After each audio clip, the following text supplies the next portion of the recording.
Hello. I can hear myself now. Good morning, everybody. Ben and Woods 97.3. The Fan. Well, Doomers assemble here on Ben and Woods this morning. Certainly. They're already in the chat. I'm seeing a lot of doom and gloom. And frankly, I get it. I totally do. And we will talk about that today. Good to be with the fellas. It's always, for me, after a rough loss, I like to come in. I know I'm going to see my boys in the morning. That makes me happy. When we lose on the weekend, it's nice to be with my family, but I feel like I don't snap at you guys as much as I do them. Like, clean your room. You know, I'm not in the mood for this. And here, it's a little bit more of a safe space for me. I'm Woodsy. That's Paul Reindl, the executive producer of Ben and Woods. Good morning, Paulie. Hey, how are you? Doing great. Ben Higgins is your friendly neighborhood sports anchor. How are you, buddy? I'm good. How bad would you feel if you snapped at me? I would feel bad. Wouldn't you feel bad? bad? I would. I'd feel bad. Like, shut up! Ben, I snapped at you a little yesterday. Rolls off my back. But it was just a baseball snapping discussion. Like, you don't like RBIs? Are you out of your mind? Right? So, like, that made me snap a little bit, but I'm not mad at you. And I'm not mad at them. It's just, you know, we let this team dictate a lot of our mood, certainly. And it's you skirt the line of like, hey, man, who cares? Right? And then you skirt the line of like, this is everything. And, your moods change on a day-to-day basis based on what a baseball team does. And if you really look at that from 30,000-foot view, you're an idiot, right? Like, I'm an idiot. I'm an absolute idiot for going, why am I letting a bunch of grown millionaires dictate how I feel and how my show, my blank canvas goes in the morning? That sucks. Let me say this. We will get into the game. We will get into the team when the time is appropriate. It's not now. But I will make two promises. Okay. First of all, I've got no idea what's going to happen the rest of the season. Neither do you. Yep. So for everyone who says they're going to turn it around, for everyone who says they're going to collapse, you don't know. Correct. You say it to make yourself feel better. But my promise is I have something that will make you feel a little bit better about the Padres before the end of the show. Oh, good. I will share that a little bit later, but I can promise you that what I tell you will make you feel at least a little bit better before the end of the show. We circumvented the rules, and Paul Skeens is going to be pitching for us very, very soon. He's on loan. There was a loophole. Yes, there's a loophole, and guess who's going to be there today? Paul Skeens. We could skip foreplay for that. Oh, yeah, buddy. I love Paul Skeens. I love Paul Skeens. I went out to Petco Park last night in all its beauty, in all its splendor. Beyond packed on a Tuesday night. 60th sellout of the season. It was a beautiful night at the ball yard. And I mean a beautiful night. Picture perfect. And showing off for our guest, Aussie Tony, who will be up and at 'em. I'm assuming soon. If he's even gone to bed yet, is my guess. I'm not sure. He's an absolute wild man. I had such a great time yesterday. I went down after the show, went home, did some business, went down to QC Kinetics, actually, and I got a treatment on my wrist, and they said, is anything else bothering you? And I go, my elbow's a little tight because I throw a lot of football, a lot of baseball with my kids. And they go, no problem. Let's do a PRP in that. And I go, you don't have to. I've never done it. And I got a little nervous. They go, no, don't worry. Won't hurt a bit. Bro, put my elbow up there, did a little PRP shot, moved it around. I feel fantastic. Nice. I feel fantastic. They're You're like a world-class athlete. Now. I felt when I left there, I felt like a real player. The insider should be reporting. Stephen Woods got a PRP shot in his elbow. Things are looking better for him coming up. Should return some of that velocity to his arm. Yeah, five more miles an hour. So now I'll get up to 66 miles an hour, which is really, well, if you're throwing 61 and then you get to 66, it's a little bit hotter. So it was fine. It was like, and I will say this, I did think to myself, sometimes you hear about these guys having to get a PRP shot or something. It's like a big deal. It wasn't. So I'm not buying that line anymore. Get one every day if you could. So then after that, I went down and met my buddy Craig and Aussie Tony. Went down to Bub's by the ballpark. Just grabbed a couple of beers. Bub's, I think, it's kind of quintessential down there. Yeah, 100%. I don't know that it's the best spot you're ever going to find, but it's if you want to go East Village Gas Lamp Sports Bar before the game, you kind of think Bubs. Yeah, you know, it's always busy before a game. It's packed. Well, we walked in and it was early. I mean, I got down there early, fellas. Probably 3 hours before game time. All right. Yeah, it was a long time. And I, wanted to get some food and have a couple of beers with the boys. And Tony, when we walked in, he goes, "Mate, you guys know how to do a sports bar, And he's like, "We can't. It's nothing like this." And I'm like, "Really? All right. Maybe there's a burgeoning market for sports bars over in Australia. Something to think about for the angel investors out there." He said, and then, walking him around Petco Park, wide-eyed, like, wait. So I took him out to Gallagher Square, and he goes, wait. Are we still in the ballpark? I go, "Yeah, man, this is all part of the thing." And he's like, you're blown away. He goes, "Our stadium's like a circle, and you go in, and that's it. There's nothing for the kids. It's just old school." And I was like, all right, that's pretty cool to watch. He's probably used to something more like a bigger Snapdragon. Yeah, where something like that. There's a concourse kind of on the outside of the shell of the stadium, but then you're there for the game. Yeah, he came and he'll be in later, and you can ask him about all this. It was really cool to see it kind of through somebody's eyes that had never seen it. We had great seats. My buddy Bogsy hooked us up. We had really good seats down really low where you could hear Gunnar Henderson's knee get smoked by Yu Darvish in the first inning. Like you could hear it where we were sitting. It almost made my stomach turn. I don't know how you ran to first. I really don't. But so, yeah, man, it was a really fun time. We reminisced on some stories of England. We told some current funny stories. It was just a really, really good evening.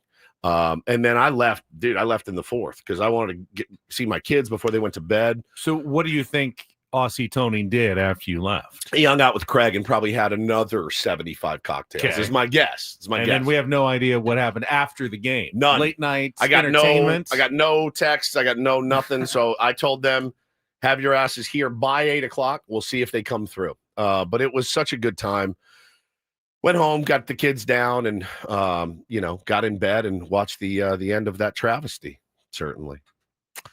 We had I was anchoring last night, and our top story the last couple of days when I've been anchoring has been, and I don't know if you guys saw this, maybe you saw it last night, Woods, when you were down there, was the change in parking fees downtown. I heard people talking about it. The city of San Diego started last night, first night, that when there is a Padres game or any event at Petco Park with more than 10,000 people, so a bigger concert or a Padres game, that the meters around the ballpark, which used to be $2.50 an hour, and then it ended at 6:00.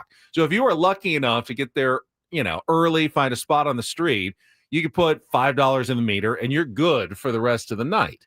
Now it's $10 an hour starting 2 hours before the event and lasting until 4 hours after the start time. So for a 6:40 Padres game from 4:40 until 10:40, it's $10 an hour. So if you park at 4:40 and you stay through the game and maybe go get a beer afterwards, you're going to pay $60 in the meter instead of $5 downtown. Wow. So we had a lot of we had reporters down there talking to people. Hey, were you aware this was happening? Some people said, no, I mean, I better take the trolley coming in nowadays. Plus, there's a bunch of the employees who work down there and used to just go and park. Ooh, and they're going, now we've got to find a different way because I can't afford to pay $60 to be at work for 6 hours. If I have a shift like at Bubs and I'm a server and I was going to park down there, I just get there early, find a spot. I was going to put my money in the meter. It's no longer tenable really to do that. So employees and employers were thinking this doesn't work too well for us. But the city's going the Padres get to charge $38, $45, $50, $60 for their lots, but we only get to make $2.50 for all the other parking in San Diego. So they're trying to take advantage to, make up their budget shortfall some way. So that was the big story last night. I don't know if you noticed it when you were walking around the ballpark, but you did. Actually, walking down the street, I heard people talking about it. And it's a bummer. That's a bummer.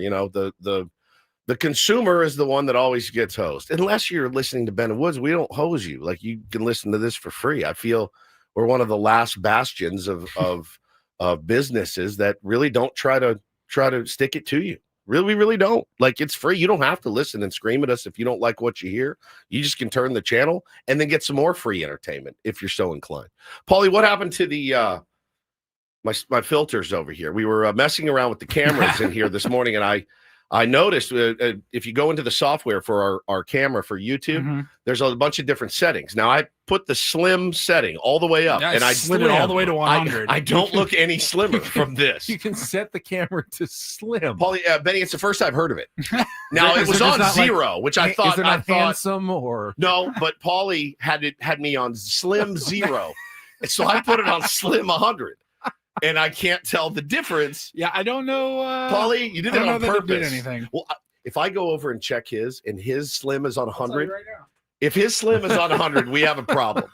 You got a problem, Paul. Yeah, truly, I didn't actually lose any weight at all with SDFatLoss.com. I just increased my slim setting over the last 2 years. This doesn't look right. So this slim setting isn't working even a little bit for me. So I don't know what's going on. How did you gain all the weight? Turned off the slim setting. Turned off the slim setting. Yeah, the slim's not working. None of the extra additions on my camera are working. So we'll have to look into we'll work that. on that. All right, thank you. Sorry about it. And again, if his is on 100, mine's on 0, I'm going to flip out. I'm going to absolutely flip out. Trying to make me look porkier than I am. Man, anyway, I don't know. I don't know. We were talking about it kind of before the show, and you see the people in the chat. You certainly see people on Twitter. I thought it was a good point last night, Benny. Kind of spawned from a text that we had to with each other, me, you, and Paulie. And I said, "Man, this is bad. This looks bad right now." And you said it's really just like watching the same team over and over and over. And same game. I'm sorry. Yeah, the formula's there. Yeah. And I said, it reminded me of many, many moons ago, I moved to Las Vegas, which was one of the dumber things that a 22, 24-year-old Woods could do. And I moved to Las Vegas, and I moved way out into the burgeoning area of Summerlin. And I was in a brand new apartment, very nice, but it didn't have cable. And I didn't have a ton of dough to like set up cable. So I thought, as I'm getting on my feet here, I'd rather go out and drink and party. I'll wait on cable. And so I had a DVD player, and I had one DVD. One DVD. It was the Jon Favreau, Vince Vaughn movie called Made. And I highly recommend it. It's a really brilliant movie. A lot of the cast of The Sopranos are in it. It's brilliant. But I watched it over and over. And you would come home from work if you weren't, going out or whatever. You're like, this is what I have. This is all I have. So I would put it in as I went to bed every night. And I would watch it, and you know what you're going to get every single night. You know what's coming. You're going to fall asleep, and then you're going to hear the awful DVD music playing over you. I woke up to, and I don't even know what the song was, but it went. I know it's burned in my brain. Dun dun dun dun dun, over and over and over and over and over. I'd wake up to it, and go, and I'd have to turn it off, and then I would do it again the very next night, and the night after that, and the night after that. That's what it's like watching my DVD of Made, except Made was way more entertaining and way more prettier girls in Made than I'm watching the San Diego Padres. But it's like watching the same game over and over and over. Yeah, it can be Dylan Cease. It can be Yu Darvish. It can be Nestor Cortez. You're going to get about 4 innings, entirely too many pitches. Now, they're not going to give up the farm. They're not going to give up 8 runs, but they're probably going to give up 3 or 4 in those 4 innings. The Padres are going to fall behind a little bit early. They'll rally back a little bit. It's going to be close at some point. You'll have a shot. They're going to have a shot. They're going to get the tying runs to the plate. Offense isn't going to come through, and ultimately they're going to lose the game in the end. That's what it's felt like the last 2 weeks. There will also be a crushing error that will, instead of just you get through it and make the next play, there will be an error that just crushes you. They'll have the tying run at the plate or on deck. 100%. Like they'll show you the fight. There will be an opportunity to win the baseball game. It won't be a drubbing, right? For the most part, it's not going to be a drubbing. They're going to scratch and claw, and they're going to get you. It's called edging.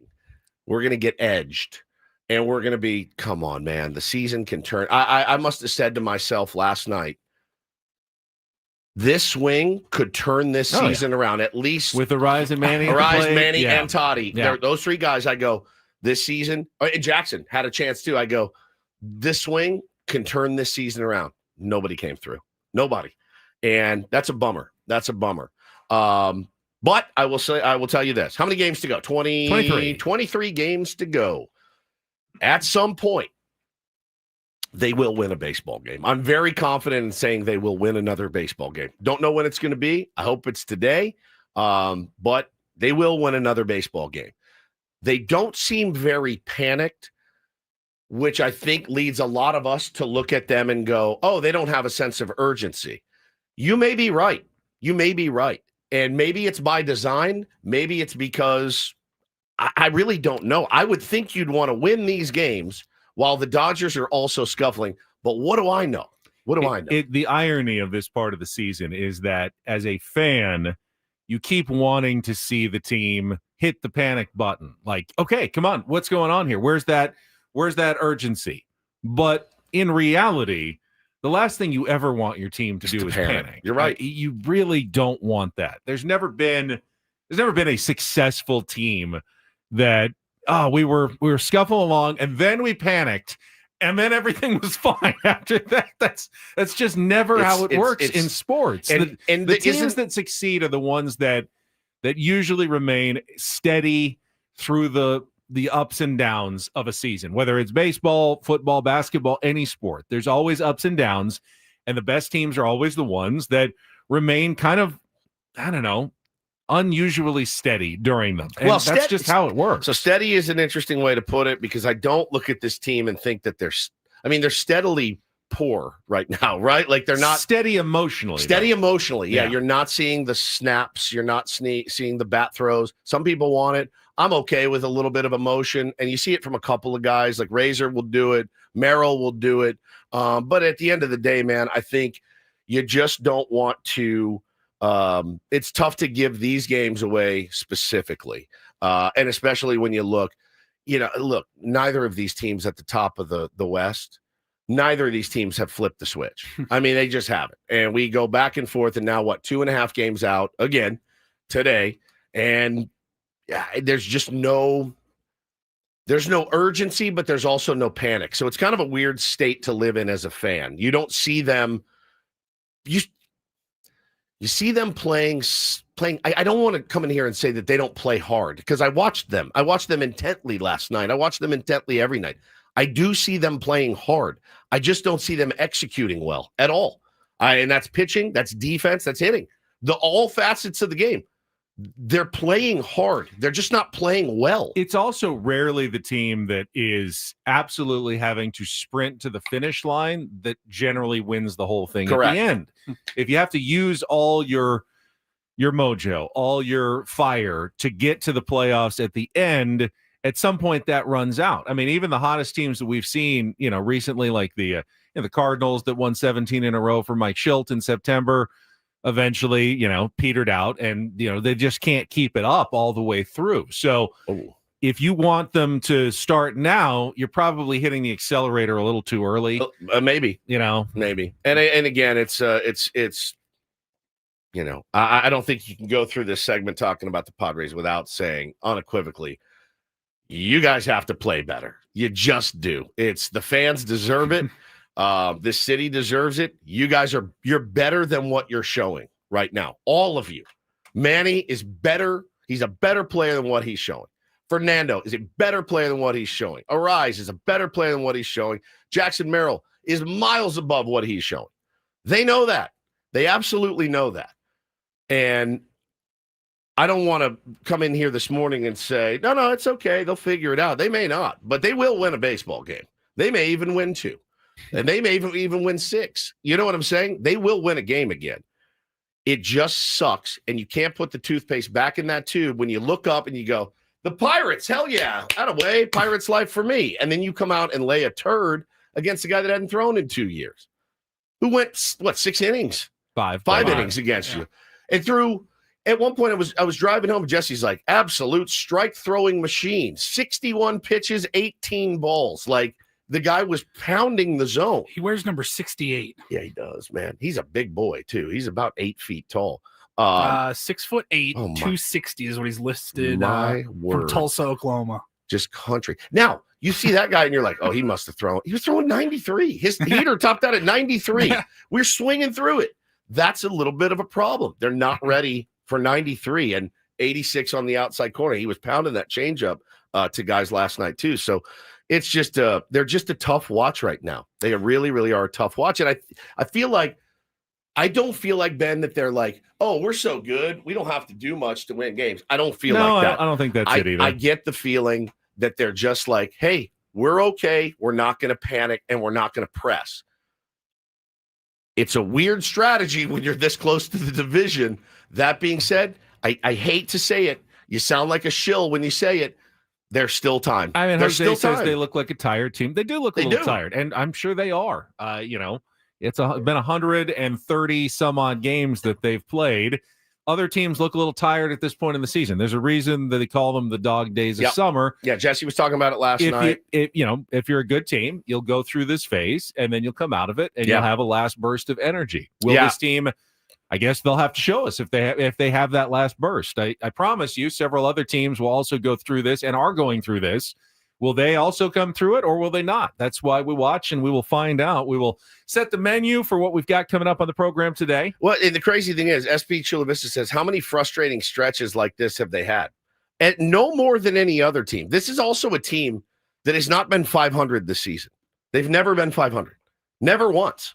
They've never been 500. So as bad as it's gotten, it hasn't gotten that bad. It's just frustrating because this was the easy part of the schedule, and it still is. They have the easiest remaining. Don't schedule. say easy, say soft.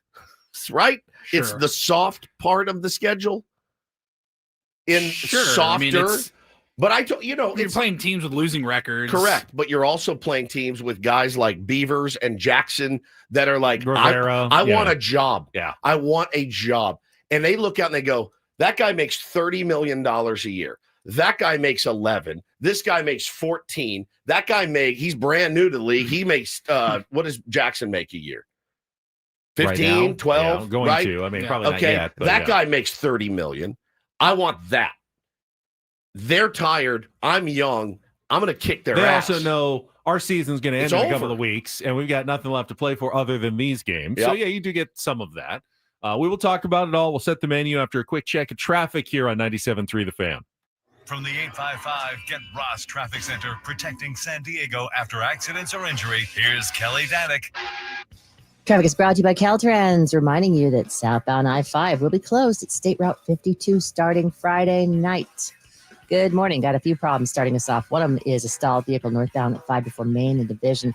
It was in the fast lane, but it looks like another vehicle has pulled over to assist. So now they're both sitting in the center divide, northbound 5 before Main and Division. So take it extra carefully there. Also, watch out for some debris in the right lane of that transition westbound King Freeway at the southbound 125. And hit and run crash, northbound 5 right before Carmel Valley Road. That's over to the right shoulder. Caltrans reminds you that southbound I-5 will be closed at State Route 52 Friday night through Monday morning as part of the I-5 Asset Management Project. Please plan ahead and use alternative routes like Interstate 805. I'm Kelly Danick with Ben & Wood, San Diego's #1 sports station, 97.3 The Fan. All right, coming up in the next hour, we'll have the highlights from last night's game, talk Padres, update the standings, and more. Plenty of baseball talk on the way. After that, our regular segments like Don't Do This, Take on Woods, and the Rattle Report. But I am looking most forward to the second half of the program. Me too.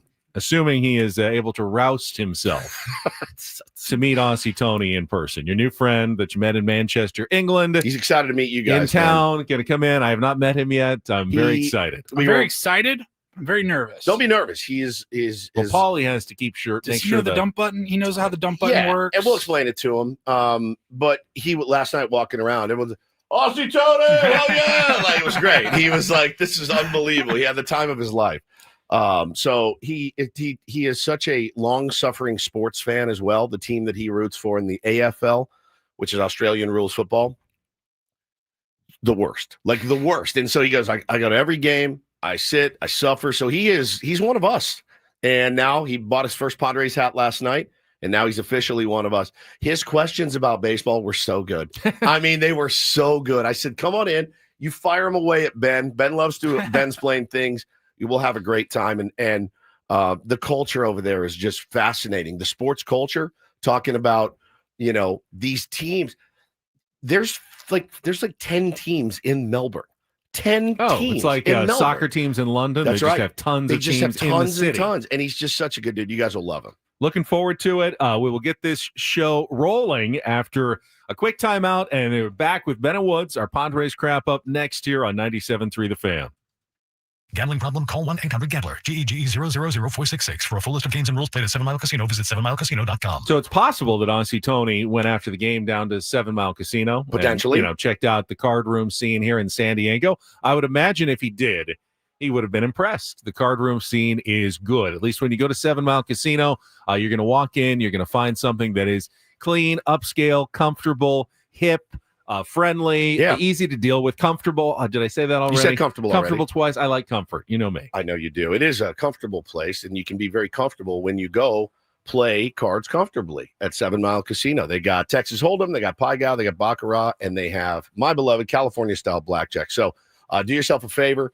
Day game today, great time to go down. Pre, post, after, play a little cards. Probably going to see Aussie Tony there at some point, getting after it. But it's just a great place. They've been so good to us, and we'd like to be good to them. Send you their way. They'll take good care of you. Yeah, enjoy the patio overlooking San Diego Bay. It's on the west side of the 5 freeway down in Chula Vista. 7 Mile Casino, just 7 minutes from downtown.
Hey players, things are about to get real here in San Diego.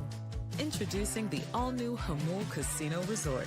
With a 200-room hotel tower, exciting new eats and drinks, plenty of new places to play, and a luxe spa and salon. Hello, rooftop pool and deck. It's where players can play their hearts out and enjoy all the perks that come with it. It gets real this summer at the all-new Hamul Casino Resort, the players' place.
Even Jesse Agler isn't immune to the dog days of summer. Oh, yeah. He got the incorporator in. We'll pay that off for you coming up at the top of the hour.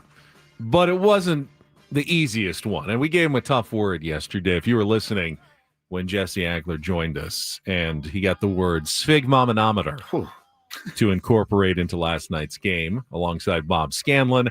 Play that for you coming up. Got our highlights in a moment. I did want to update. It is official, as we all suspected and pretty much knew at the time. Jason Adam is out for the season, got the imaging on his quadriceps tendon. It was ruptured, had an ultrasound and an MRI. He's probably going to have surgery. He thinks maybe even today. Just get it underway and then get the rehab started this week for what he hopes is a return estimated 6 to 9 months from now. So if it's 6 months, then you could see him being ready right around the start of next season. If it's 9 months, might not be ready until close to the middle of next season. So I would say probably target the All-Star break. Yeah, pretty devastating injury for Jason Adam. What's his contract, Sitch? He's under control for one more year next year. Yeah, right. so you start down a man already there. You start down a man in the bullpen But next year. Knowing he's, the dude has worked back from so many things, and you don't want to. It's not a good thing that he got the injury, but it's not his elbow. You know what I mean? Like, it's not his elbow. If he can get that right and come back, what a nice piece to add next year. Lots of love and support from his teammates. You love to see that. I mean, when you see that clubhouse, I think it gives me encouragement to know that these guys really are a family. They do care about each other.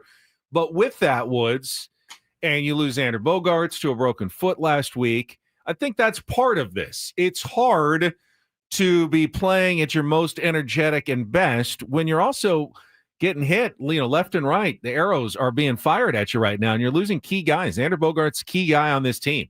They can overcome the loss of Xander Bogaerts, as I believe they can overcome the loss of Jason Adam at some point, but it's going to take an emotional toll here. So if they don't look their absolute best right now. Keep in mind that it's been a rough emotional week here for the San Diego Padres, losing two key guys, one for the season, one probably for the rest or most of the rest of the regular season, out of their lineup, and they're processing and dealing with that while they're still trying to play these games and, find a way to turn things around when they're not playing their best baseball. But they do have to, and that's two leaders, right? For sure. Xander and Jason Adams. That being said, you have to find a way. You have to find a way. They do. They absolutely have to find a way. You got to find a way. You can't necessarily expect it to happen on the first day. Sure. All right, Jason Adams gone. Let's be, we will find a way to turn around. That night. I did. I said it yesterday. I expected your boys laying down there on the field. It's like, all right, let's win this game against a very beatable team, a team that's lost way more than they've won this year. And it's been a rough stretch of baseball for the San Diego Padres, and obviously the most inopportune time to have such a rough stretch where they just haven't looked like the grit squad that they did earlier in the season. And again, you just feel like you're watching the same movie over and over. A leadoff double. Remember how excited you used to get about a leadoff double? And now you're like, oh boy, he's not scoring. I mean, it's just this sinking feeling sits in because we've seen it so much lately. And I know it's recency bias. I know that there's such better baseball in these guys, and they know that as well. I was down at the ballpark yesterday, and I talked to several people around the organization. And I don't get the sense that there is one single shred of panic, not one. And I said, why? Why not? Me, the fan at the end of the day, why? Why aren't they panicking? Because they know that they're a good team. And I said, but if they're a good team, why aren't they playing like a good team? And they said, they don't, you're not going to break your back right now, early September. There is a time to gas it up. I guess they don't feel like now is that time. And I said, I don't understand it, but if that's the philosophy, fine. I guess I'm going to have to live with it. When the team... Is that like a supreme confidence in your team and supreme confidence in, hey, we can handle a 3 or 5 or a 7 game series. Really, the goal is not the ultimate goal, but the goal is just get into the dance. Get in by any means necessary, because guess I'm not sure that I would employ that method, but I can wrap my head around, I guess, cruise control, for lack of a better term. Like because nothing's clinched yet. You're right. We're not going to absolutely melt down. Now it looks like they're melting down because they're not winning. So obviously that's but a meltdown to me is infighting. So I asked, all right, these people that I talked to, how's the clubhouse? They said the clubhouse is great. And some of these people I've talked to before have told me, oh, the clubhouse isn't great. This is years ago. So they would tell me, what's going on. They said, clubhouse is great. I mean, they're just not panicked. They're just not going to panic right now. I go, okay, but you realize that your entire fan base and everybody else is panicking. They go, yeah, they are well aware. They're just not going to panic right now. And I go, I don't like that answer, but I'm going to have to wear it too, because I think you can see that. I think you can, when you watch this team, you can see they're not panicked, but they're not cool, calm, and confident either. And how can you possibly be confident when you're not coming through against guys that you should come through against? Does that make sense? Like hittable pitchers, guys that haven't pitched in 2 years. Kyle Bradish the night before, very hittable. And they're not coming through against those guys. How does that not shatter your confidence as a player a little bit? I mean, I look at a team like the Dodgers, who are playing below 500 ball since the start of July. Yeah. And losing to really bad teams. 100%. The Pirates yesterday, 2 or 3 of the Diamondbacks swept in their season series by the Angels. Yep. I don't think that they're not a confident team. They are. I think they're a very confident team that has no doubt that when they get to the playoffs, they're going to be a force to be reckoned with. But the difference is as bad as they're playing, I think they and their players and at least their fan base can look at their numbers and go, guys, our OPS is like second in baseball. We hit with the second most home runs. Like, they have it in them. The answer, if you're a Padres fan, is does our team have it in them to go out and hit home runs and punish mistakes because you're not seeing it against some of the offensively. No, but the Padres pitching staff for most of the season has been among the best in baseball. Correct. Leading the league in shutouts. The bullpen has been the best in baseball. Correct. They have it in them to hold teams to 0 or 1 or 2 runs and win games that way. Yes, they do have it in them. That's generally how you win games in the playoffs. So they absolutely know they have that in them. Haven't been getting it recently from the starting pitching. It's been now, most of this month where they haven't gotten enough consistent starting pitching. 8 straight starts of no quality starts. Is that right? Yes. 8? Yeah. That's tough. The cyclical snowball effect of baseball is your starter doesn't go deep into games. Also, I watched it last night. The first inning home run, the bases loaded. You can see the infield like, oh my God, here we go again. They're playing from behind constantly. They never get, a clean inning, a shutout inning, a chance to score first. They're always playing from behind, and everything starts to snowball. Then you got to go to your bullpen in the 5th, and you have to do that for 8 straight days. Of course, they're going to be flat. Of course, they're going to have the book on some of these guys. They're pitching a ton. I was driving home yesterday, and Scan goes, in comes Wandy Peralta for his 63rd appearance of the season. And then he just goes like this. He goes, 63rd. Wow.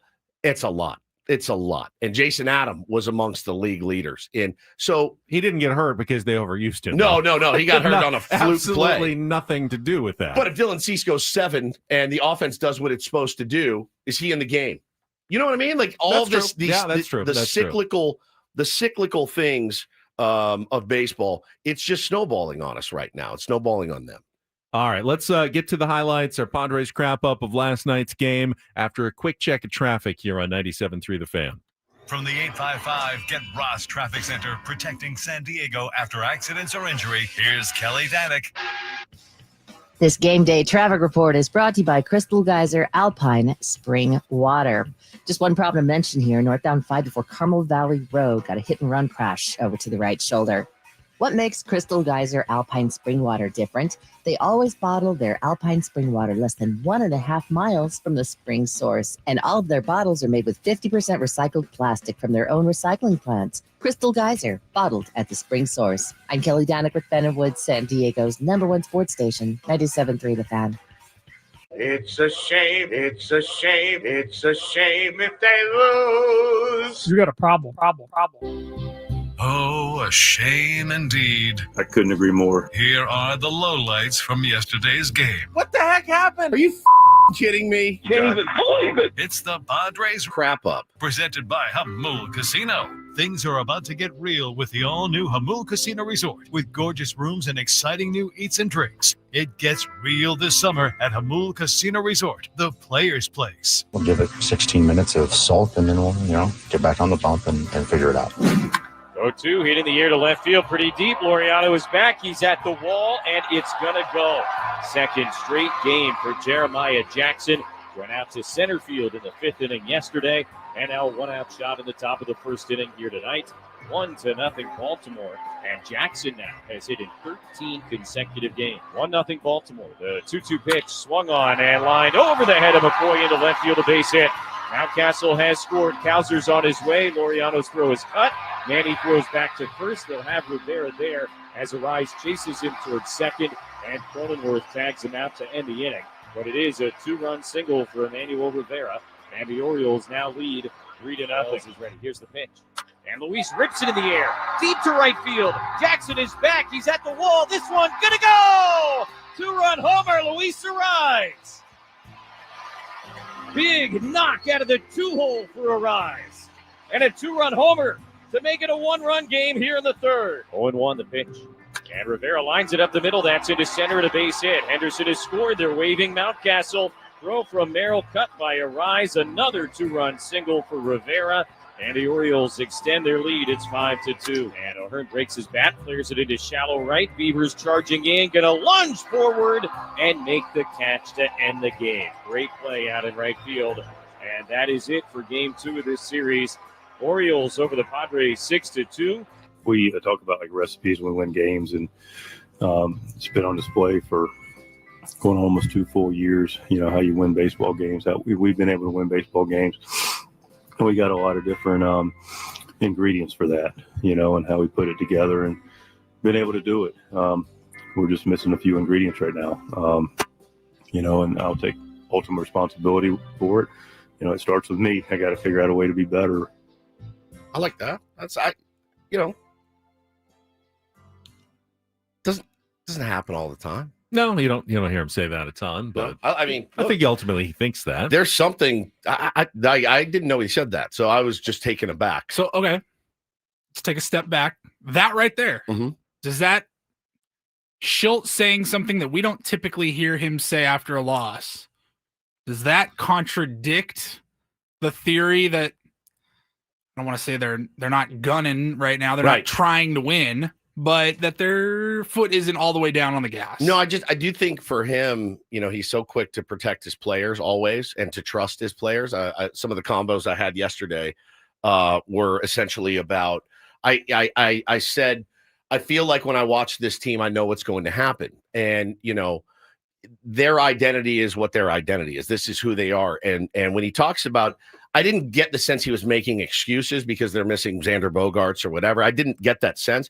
But it is nice to hear the skipper say, it's on me. It falls on me, because ultimately it does. And we texted last night a little bit, Benny, and you said, this one I don't feel is on Schilt. He needs Cronenworth to make that play. He needs David Morgan to hold that deficit or whatever. Like, you can't give up hits. I don't think he yanked you Darvish too early. I don't think so either. And of trying to get him through 5, you walk the first bat. You can't walk guys. Schultz said that after the game last night. We're walking too many guys right now. Just freebies. Man. He also went on to say, but we're not worried. We're not panicked. We still remain very confident that this is a good ball club and we're going to figure things out and turn things around. I guess ultimately it comes down. There's really 3 options. This is either a good team that's played pretty bad for the last 2 weeks, or it's a bad team that played really, really good for the first 4.5 months. And for me, I just feel like if you just like my logical brain, it's way more likely that this is a good team that's playing bad for the last 2 weeks, not a bad team that just found a way for 4.5 months to defy the odds and play. Now they're finally getting back to what they really are. Is that doesn't make a lot of sense to me. I would counter with the offense has never been a good offense, but they still won games. They won with really good pitching. That is what's and they're not missing. getting pitching right now. Yeah, when you don't get better pitching. No one denies that. The offense is Matt Schultz says it almost every night. We need more from our starting pitching. The offense has not been a world beater this year. And as I said yesterday, if they don't get Michael King back, they don't get some better starting pitching, they're not going to do anything in the playoffs. Yeah. They need better starting pitching. They have pitchers who pitch good. I mean, Darvish, that was a weird start last night.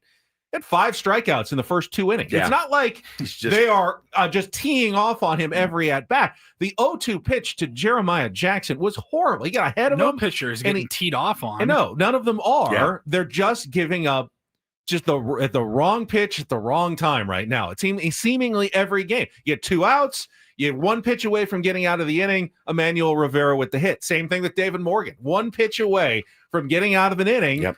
And gives up the 2-run single. No one is escaping that damage. The Padres did that so well. I just got a notification on my phone from The Athletic. Frustrations in San Diego. The Padres have enough concerns, but they're starting, and it just goes on. The Padres did that so well for the first 4.5 months of the season. When they needed a big pitch, a big strikeout, they got it. They were really good at that. And it's seemingly in the last couple of weeks, every time they've needed something, they haven't been able to get it. And, that's what I've seen has been kind of just the biggest difference the last couple of weeks. Offensively, last night's game wasn't particularly good, other than I think Luis Ariza's at-bats looked pretty good. I know he struck out with the bases loaded, but he's taking more pitches out of the zone. Obviously, he turned on that one for the home run. I do like what I've seen from Luis Ariza lately. Otherwise, everyone else seemed like they were kind of still scuffling at the plate as they've been for the last couple of weeks. Nothing much has changed. And, the formula for winning games to the Padres has been very clear. Get a small lead, turn it over to your dominant bullpen. Correct. If you don't have a lead to turn over, there's really no formula for victory. Right. You don't have an offense that you can count on to come back. You haven't had the magic of Jackson Merrill and the big game-tying home runs. You haven't really had home runs at all. So if you get away from your formula and you're falling behind early, yeah, it's gonna be rough. It's gonna be a rough patch. Well, and the and Padres listen, are going through it. Fritz in the chat says they've been 500 since the beginning of May. Not a good team, but their record is their record, right? So at the end of the day, your record is your record. That's what it is. How you got there. All right. So, but that's also true of the Dodgers. Correct. It's true of a lot of teams. You can do that. You can say that and say Padres are just kind of a mediocre team that had a hot start. But then you also have to bury the Dodgers. Yes. And I don't see anyone doing that. No, I don't either. And because they won the World Series last year, I think that has zero relevance to this season. Yeah. I mean, look, there's no doubt. And the thing with me is I got a text from a former player last night that's like, Ryan O'Hearn's on the bench. And I'm like, I don't know where you put him tonight other than Arise, who hit a 2-run homer and has got 3 hits the night before and is hitting 5 straight. And I'm like, I don't know what you do. He's not going to play third to spell Manny. You don't want Laureano out. You don't want Merrill out. You don't want Sheets out. And you don't want Toddy out. Where is he going to? Was he one of them to catch? I don't know how you get him in. I really don't. But he is an all-star. And he's sitting on the bench to pinch hit late for a guy that hit 2 doubles. So I at this point, they're throwing stuff at the wall, and it's just not sticking right now. But again, your record is your record. No, it doesn't matter how you got there. You're still there. You're 13 games over 500. You can prognosticate and predict what's going to happen in the playoffs, certainly. And you go in there feeling, hey, our pitching's a little if it started today, we'd be panicked. I don't know what's going to look like 3 weeks from now. I really don't. Michael King's back, and he's dealing. Jackson Merrill finds his stroke. Manny gets out of the slump, which he always does. Like, maybe it's a different team, certainly, but I can't prognosticate what the playoffs are going to look like based on what I've seen now. I just can't. I think my gut tells me our offense is going to struggle in the playoffs just because that's what my gut tells me. I don't know that that's the case. I really don't. So I'm not saying not to panic. The button that you pushed yesterday, the mildly concerned, I think you could push a little bit of a slightly panicked button. All right, I'm gonna break out my comment that I hope makes everybody feel better. Oh, good. I said I was going to do that. So I'll do that when we come back. Take a look at where the Padres stand in the playoff chases after last night's results as well. Has nothing to do with this year's team, actually. That's the funny thing. We'll get to that coming up next with Bennett Woods here on 97.3 The Fan, plus the Incorporator.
Sweet, sweet nothings into my ear. I am ready. Well, I think ultimately there's a misconception that, good teams don't go through stretches like this. Sure. And that is the couldn't be further from the truth. But Padres are going through a bad stretch. Good teams go through stretches late in the season like this all the time. The Texas Rangers did it a couple of years ago. I went back just to see the 1984 Padres, who were, maybe the best team in franchise history, lost 10-14 at the beginning of September. And they didn't have a wild card to they did not have a wild card to save them and fall back on. People were panicking in San Diego in 1984, the legendary 1984 team. This is very common where teams have a rough stretch, especially good teams have a rough stretch sometime between the end of August and the, kind of the middle or start of September. Who was it in the chat? We're going to be very mad if I brought up the 1998 team. I was going to throw his shoe. I will bring up the 1998 team. They lost 17 of 24 to end the season and still ended up going to the World Series. This is hardly unusual. Now, he thinks this feels more like the 2021 team. In 2021, the Padres were 67-49, 18 games above 500. That's also what this team got to, 18 games above 500. Yep. After that, they went 12-34 and finished 4 games under 500. And obviously, once in a century collapse. The first of the two. That is 22 games under 500 over the last month and a half of the season. This team is 5 games under 500 since they got to 18 games above their high water mark for the season. Yeah, it hasn't been good, but I think you're way out of line in, drawing comparisons right now to the 2021 Padres, who were getting bodied. I was looking at the scores: 7-0, 12-3, 7-0, 7-4, 10-2, 4-0. I mean, they were getting bodied. 8-3. That team looks like they quit. I have not. And they had zero starting pitching left at all. There are starting pitching concerns here. There was no pitching left on that team in the second half of the season. Arrieta, yeah, that was Vince Velasquez, Jake Arrieta were getting starts. They were getting just absolutely hammered. It was excruciating. I don't want to live. I don't want to do it again. I don't want to live through that again. I don't, and I don't know that we're in danger of it yet, but it does when you look at the team and you look at guys that just aren't playing anywhere near up to their capabilities. It's a tough watch. You really you look at who's carrying the San Diego Padres right now. It's been a litany of guys throughout the season. Toddy and Jackson early, Manny for a good long stretch, carried the team offensively at least, and then the trade deadline guys, in early August carried the team. Yep. Obviously, everyone's had their turns. Jackson was really good early in the season, massively good. Are none of them are going to get hot again? You think that's it? They've all spent it all and it's done. I don't think that way. That would be unusual that every single guy gets cold and stays cold the rest of the year. Yeah. That would be weird. Honestly, I doubt it's going to happen. Padres did fortunately get some help last night as the Cincinnati Reds were beaten by the Toronto Blue Jays 12-9. So the Padres remain 6 games up on the closest teams.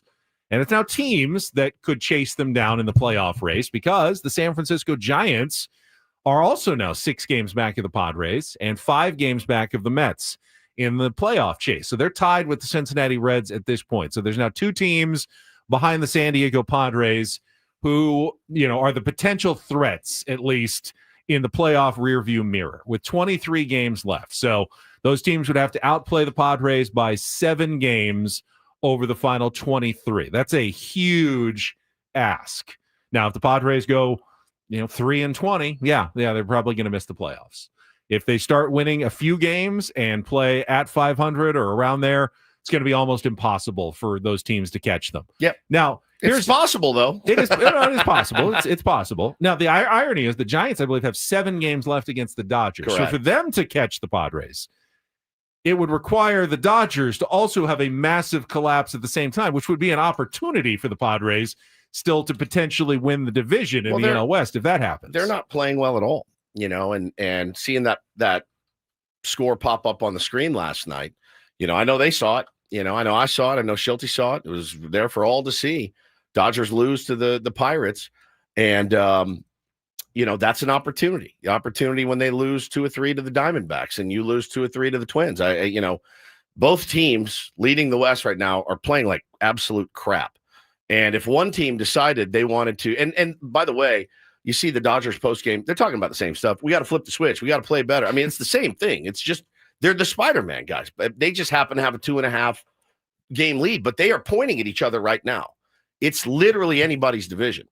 No one has decided to slam their foot on the gas and go yet. I definitely give the Dodgers the edge because 2.5 games is sizable. Is a sizable lead. Sure. But remember, that means 6 games is a really, really sizable lead at this point. Because I think 2.5 games is pretty significant. You're going to have to really play well to make up 3 games on the Dodgers in the last month of the season. That's tough to do. And I'll tell you, and people were talking about it in the chat, and I really tend to agree. This has really been a magicless season. Magicless, right? Like you don't get the sense, the team of destiny. Now, that can get you in trouble because last year we were the team of destiny. We talked about it. Paulie and I talked about it. It was the team. Today, September 3rd to last year, September 3rd, you started getting those walk-off home runs. It was incredible. And just those magic moments. You're like, no one's going to beat us. It really kind of culminated with the triple play to clinch a playoff spot. You're like, magic, man, something. I mean, I remember we made a clip of like Ben talking about, he's like, I'm not even like that much of a spiritual guy, but it feels like there's some sort of heavenly Peter Seidler touch on this team. You felt it. Yeah, we had the Roach. We had the Rally Roach. It was firing. I haven't felt anything like that, really good or bad. Like I haven't felt like they're collapsing entirely. You're just watching once the same in a movie. generation. Yeah, nothing like we're that. just watching the same which movie. in a way, and I think your point that you were kind of making is, if you rely on magic moments all the time, they're eventually going to burn out. You're eventually going to be disappointed. No team can just sustain magic for months and months. It's going to run out, or it's just not going to happen for a day or two. And in the playoffs, you're done. You're better off having the team that doesn't need walk-off home runs and Jackson Merrill to hit 5 game-tying or go-ahead home runs in the 8th or 9th inning to win games. Those are games you're probably going to lose most of the time. And the Padres won them last year.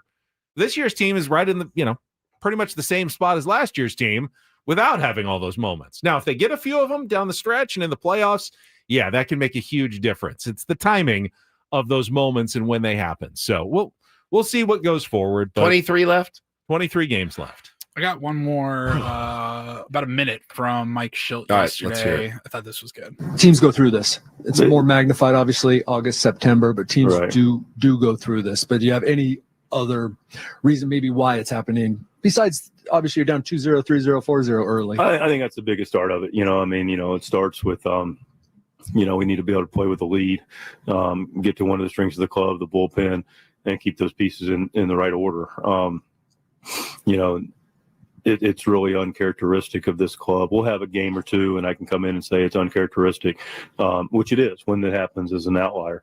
But when it's happened more consistently, you got to address it. And the fact of the matter is, I've got complete confidence that we're going to be more than fine. This is a group that is experienced, knows what they're doing, cares deeply about what they're doing. And expect to show up tomorrow and play a nice, clean, fundamental, solid baseball game. And, it'll start right on that mound. And it is interesting. And I saw somebody tweet it last night. And again, I do tend to agree when things are scuffling, when the team is scuffling along right now, my move would be, and I think 99% of the fan base, maybe even yours, Ben, Paulie, would be, I got to switch it up. We got to switch it up. We got to mix it up. We got to get Manny here. We got to get Toddy here. We got to get Arise here. I'm all in favor of it. I really am, because rolling the same thing out, every day, expecting different results.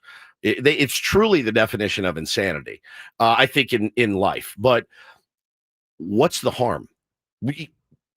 What's the harm? You don't lose twice if you run out a different line. You know what I mean? I think there's no harm is kind of what Mike Schilt was saying. Right now, he thinks his team feels like they're going to come out and play well tomorrow. If he all of a sudden starts making changes, they go, I guess our skipper doesn't think we're the team that we thought we Well, were, but or he wouldn't be making these changes. And you can actually undermine the confidence of your team by doing that. I do think that big leaguers are babied a little bit sometimes. I do, and I think the San Diego Padres are no different. There's managers that stick to their guns, and then there's managers that say we got to change it up. And hey, listen, what I would tell them if I were the skipper would be like, guys, if you were just handling your business, there wouldn't be any changes. So we're going to mix it up. We're going to see what happens. Go out to have some fun, play your brand of baseball, and do your job, whether it's in the 7-hole, the 8-hole, the 1-hole, the 2-hole. Just do your job. That's all you have to do. You run into it in Little League. Why am I hitting 10th? That's where I need you to hit. You have a job to do in the 10, the 8, the 7. Do your job, and everybody's going to be okay. Doesn't mean anything. It just means this is where I need you to perform. Because at the end of the day, what's our goal, guys? We want to win. There's no real obvious changes to make. I mean, if you had all your guys at the bottom of the order were hitting well and the guys at the top, you'd say, well, move those guys up. But which we had that for a while. Right. But now you don't really. No. It's now one's really everyone's kind of floundering, struggling up and down the lineup. But again, so you don't really have an obvious move to make. Yeah, I mean, there's some moves that you can control that I don't think are going to fracture the clubhouse because so and so got moved to 4. No, I agree with you.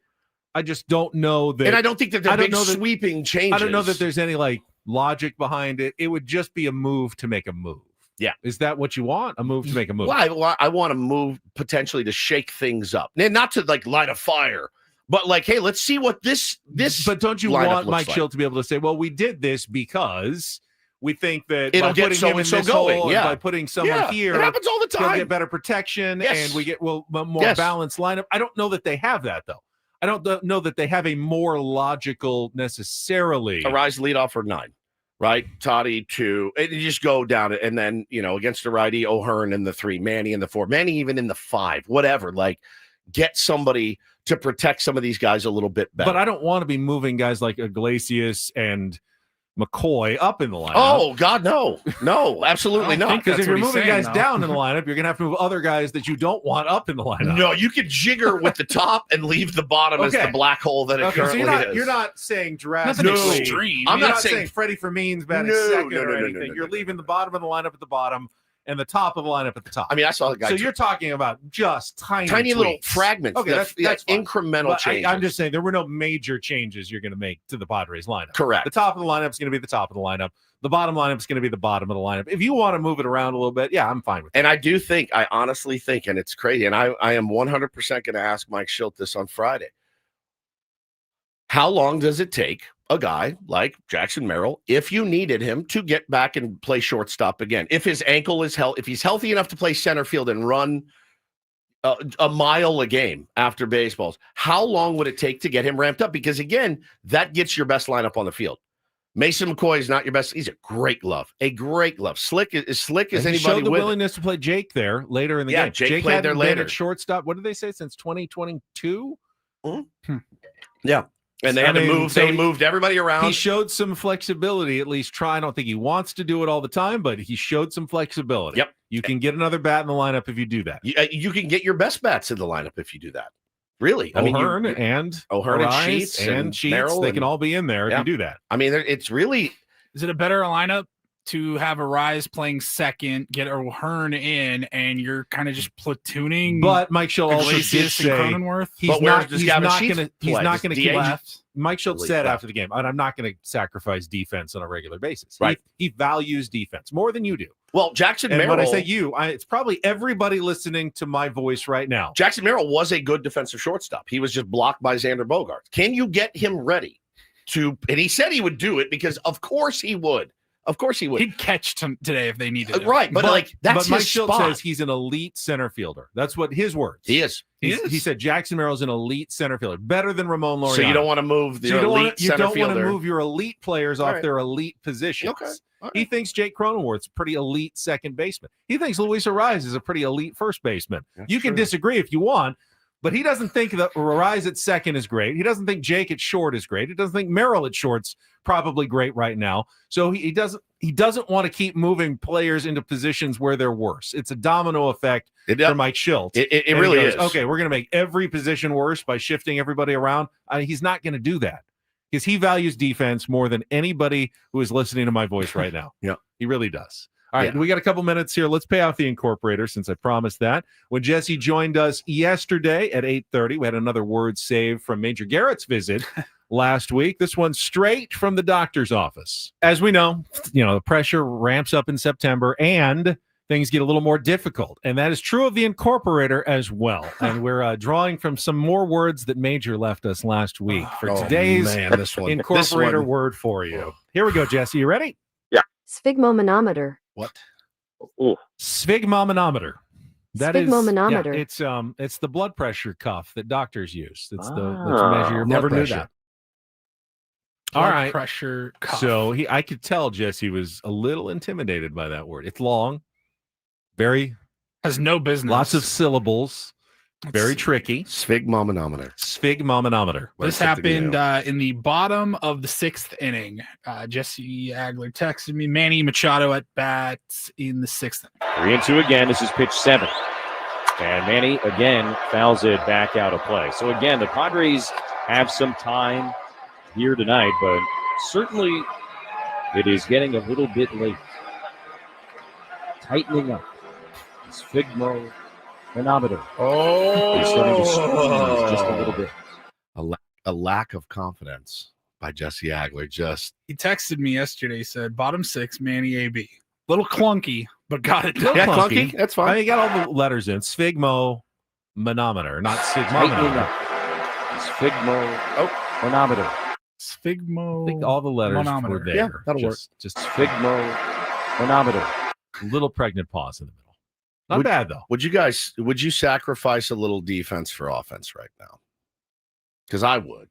I know, but it hasn't defense kind of cost them games the last couple of days? Yeah. Not because they sacrificed. Hasn't offense cost us a lot of, or lack thereof of offense?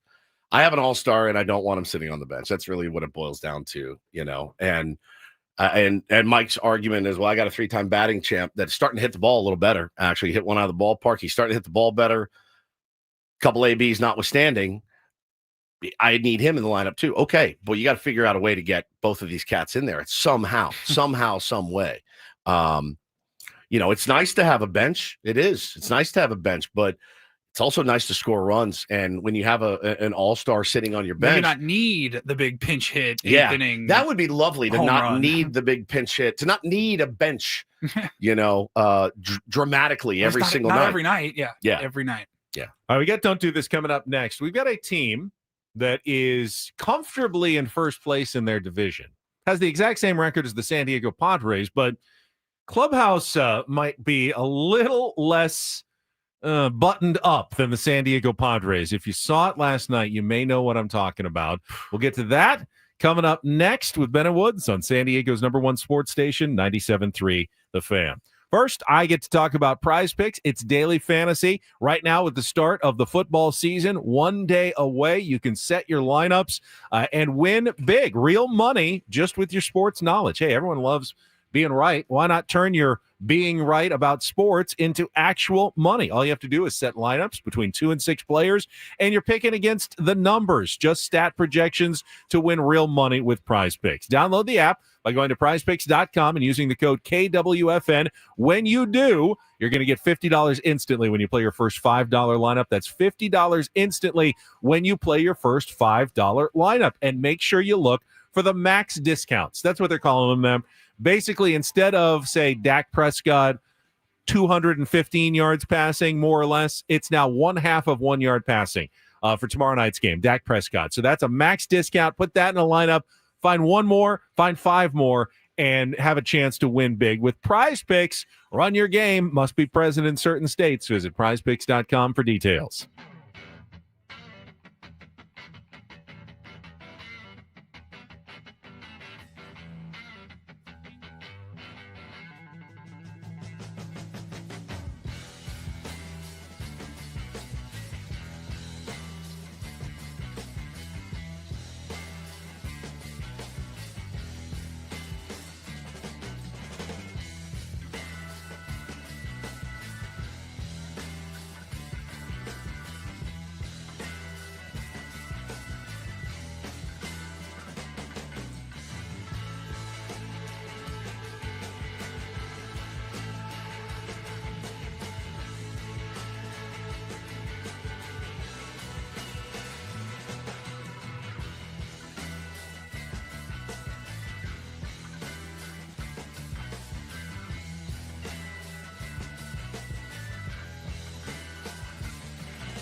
Hey players, things are about to get real here in San Diego. Introducing the all-new Hamul Casino Resort. With a 200-room hotel tower, exciting new eats and drinks, plenty of new places to play, and a luxe spa and salon. Hello, rooftop pool and deck. It's where players can play their hearts out and enjoy all the perks that come with it. It gets real this summer at the all-new Hamul Casino Resort, the players' place.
Don't do this. Brought to you by Trust and Will. Don't. Leave your entire estate, house, kids, and life savings up to chance if and when you die. Do. Set up a Trust or Will online at trustandwill.com. This is a lot more affordable than you think. Visit trustandwill.com for more info. Well, I will start with a basketball story that broke, I think, early this morning, actually. First episode of Pablo Torre's new athletic podcast. Pablo Torre finds out. He's really had himself quite a... You want to stay off his summer. radar. He's on a run. Stay off his radar. Good sports investigative journalist. And he has another bombshell this morning, and it involves San Diego State's Kawhi Leonard of the Los Angeles Clippers. According to Pablo Torre, the LA Clippers and Kawhi Leonard have seemingly circumvented the NBA salary cap with what he's calling a $28 million no-show endorsement deal. According to Torre, he has documents that indicates that Leonard's LLC, which is a limited liability corporation, so, basically the business arm of Kawhi Leonard, has been getting money from this tree planting company that Steve Ballmer funded with $50 million.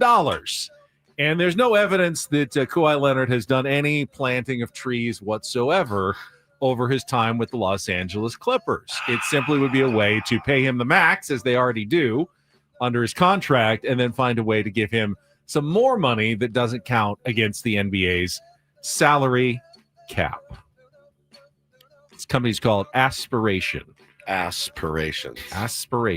Pablo Torre anonymously interviewed an employer who said it's well known within the company that Leonard's endorsement deal was a no-show job. How do I get a no-show job? It's incredible. Work for the sanitation department. Anthony Rendon has a no-show job.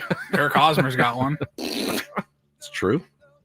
Yeah, a lot of guys. I mean, anytime you get paid to not have to go anywhere or do anything. Don't like Kawhi didn't have enough money. The Clippers are denying it.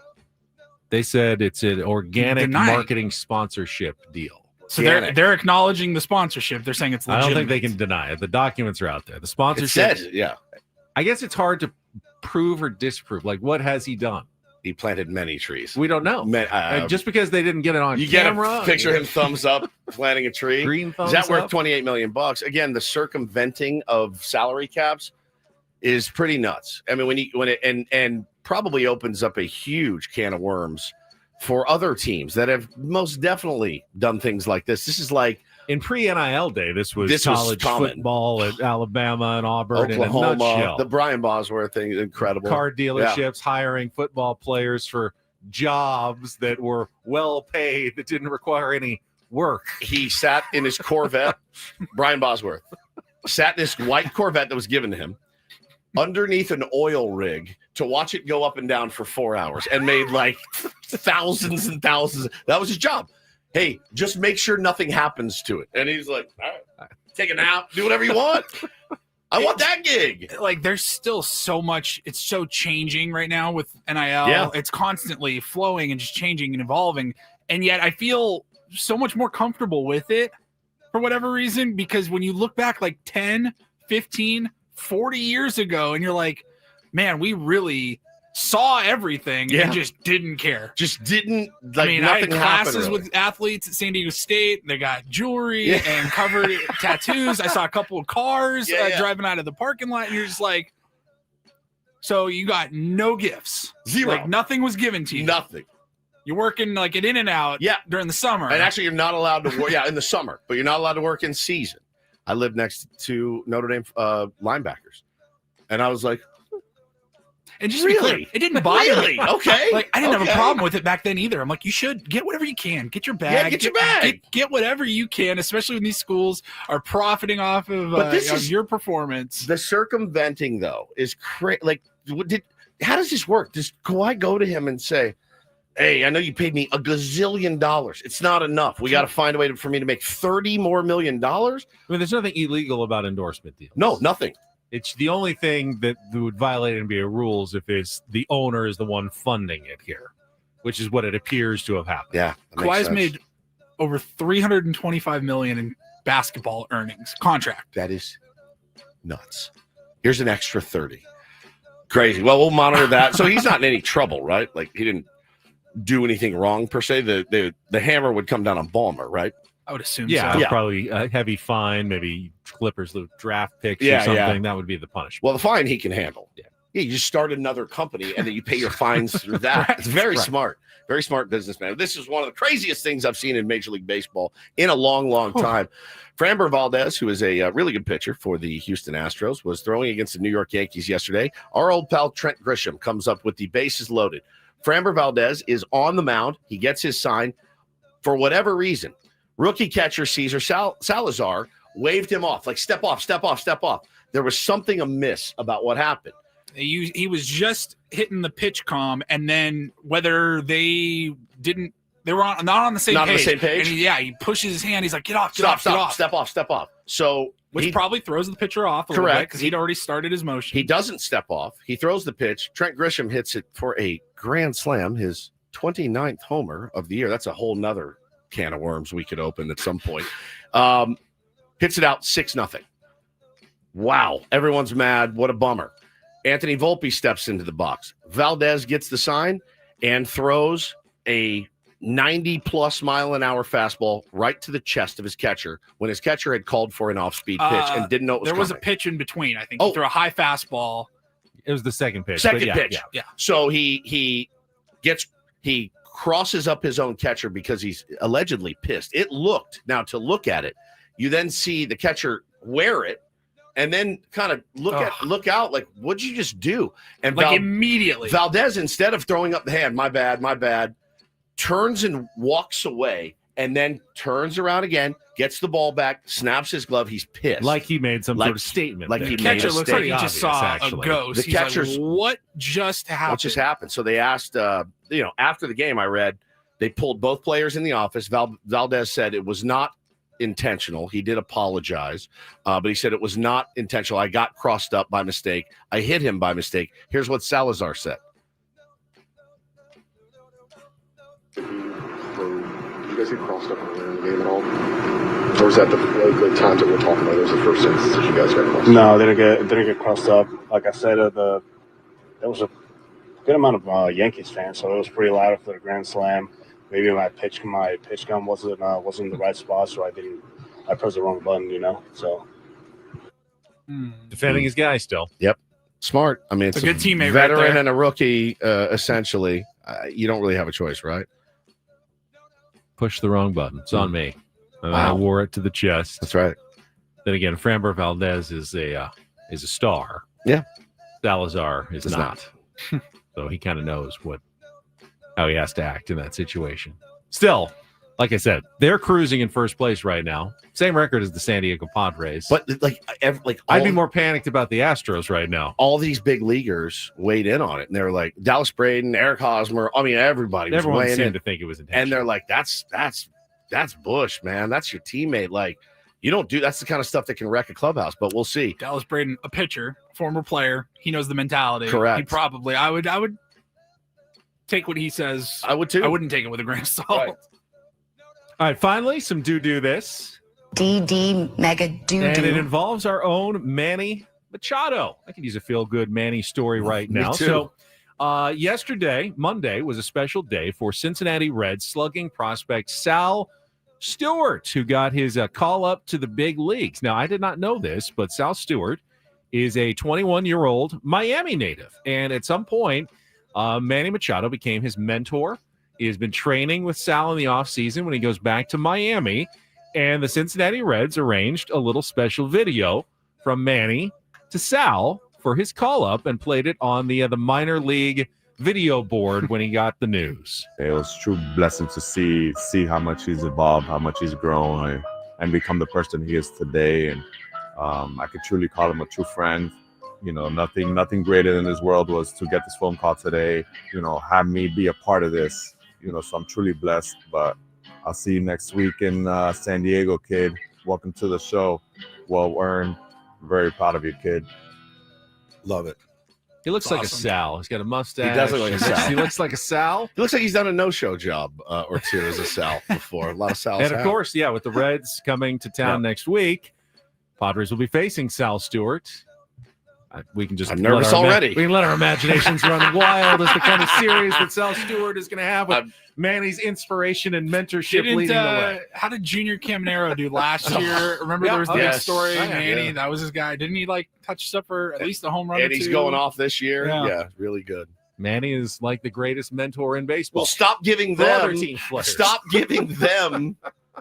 your powers. Bring your powers back today. It's another sign, though, that Manny is truly a good guy. He is. As much as you may want to disagree, we can promise you, Manny's a really, really good guy. No question. And that is don't and do this for a Wednesday. Fill the karma cup.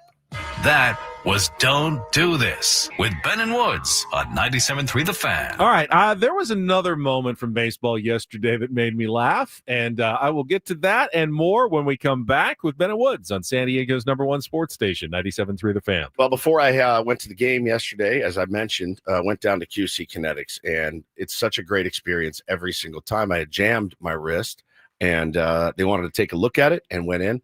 I got one treatment on my wrist, and they said, anything else hurt? And I said, my elbow's a little sore. I throw a lot with the kids. I'm getting old, thrown a lot over the years. Haven't really had any elbow problems. They said, let us do PRP shot in your elbow. I said, sure. I mean, we're talking, 15 hours later, and it feels better. My wrist feels great. These treatments work, and these people are awesome. At the Torrey Hills location, that's the one I've been to. I've never been to the Hillcrest location, but I'm sure if they're anything like Torrey Hills, they're great. So if you woke up and you're not feeling great as far as the pain in your knees, your back, your neck, any of your joints, go in there. Meet their new doctor. He's incredible. Former orthopedic surgeon, by the way. This dude has seen it all. At QC Kinetics. They totally flipped the script for me. Regenerative medicine, advanced cellular treatments that help my body heal and restore the damage that I had done to myself in my joints. They don't cover it up. They don't cut it out. it actually helps heal and restore. So this is long-term lasting relief. Get in there today. All you have to do is pick up the phone. They'll give you a free consultation when you do. 619-614-PAIN, 619-614-PAIN. All of their staff, Charlie, everybody there, the doctor, they were so kind, so friendly. And, I saw people coming in of varying ages, right? There were young guys in there. There were older people in there. Joint pain does not discriminate. So give them a call today. Get in there. Get your life back. 619-614-PAIN. It's QC Kinetics.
Hey players, things are about to get real here in San Diego.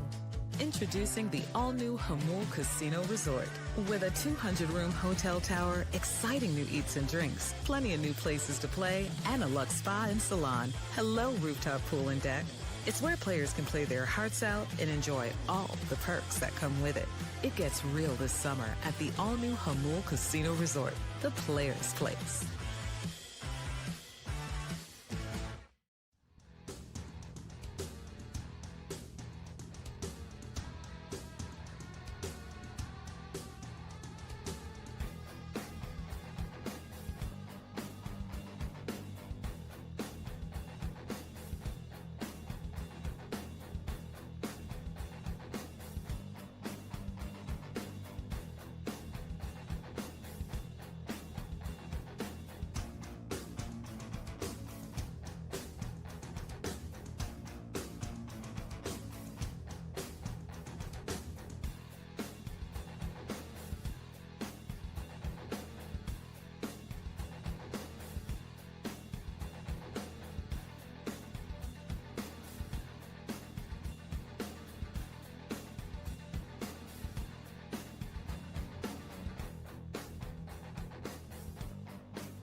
don't do this story involving the Houston Astros. It was the grand slam by Trent Grisham that sparked the potential cross-up from Framber Valdez and his catcher, but a lot of discourse now about Trent Grisham, who, by the way, how many home runs now? 29 home runs for the New York Yankees, having a career season.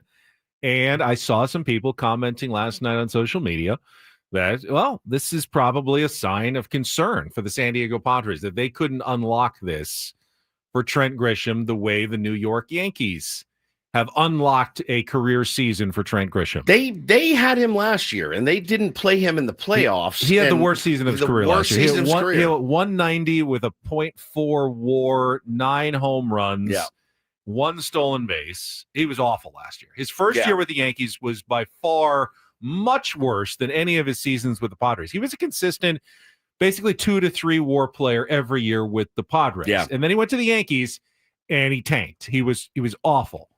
And now this season, he has played really, really well. I don't know if that's something the Yankees have done differently. They knew what they were doing. Why didn't they unlock it the previous year? Or it's just, Trent Grisham is having a really good season this year. I'm happy for him. He's got 3.4 WAR already with, 4 weeks left. So he's going to have the best year of his career. Certainly helps playing in the AL East. You got good home run parks, including your home park, which is one of the best home run parks in baseball. Yesterday's game was at Daikin Park, which is also a great home run park. So he's taking advantage of that. He always had some slug in him. We remember that he hit 17 home runs in 2022 for the Padres, 15 in 2021. So he had some pop with the Padres, not quite this much. I don't know that the Yankees have necessarily unlocked anything. I mean, he's hitting 248. He hit 242 in 2021 with the Padres. So a little bit better, certainly, but I wouldn't necessarily say it's night and day difference for Trent Grisham between San Diego and New York, but he's having a really good season this year, which is good for Trent Grisham. Yeah. I'd rather have Jackson Merrill. Even if Jackson's struggling, I'm good. I'm happy for Trent. That's a monster year. That's a monster season. So congrats to him. That's great. And he had some playoff success, obviously, in 2022 with the Padres when he hit 3 postseason home runs as the team advanced to the National League Championship Series. Yeah. Our baseball talk on the Fan presented by Paramount Plus. You can't count on much these days, but you can always count on Sundays with the NFL on CBS and Paramount Plus. Watch your local NFL game live every Sunday on CBS and Paramount Plus all season long. Visit ParamountPlus.com/NFL to get started today. There was, as I teased, there was something that got me to chuckle last night from one of the social media departments in Major League Baseball. So the New York Mets hit a bunch of home runs, including 2 more from Pete Alonso against the Detroit Tigers yesterday, the second of which came off of Chris Paddock. Old friend alert. Old friend Chris Paddock.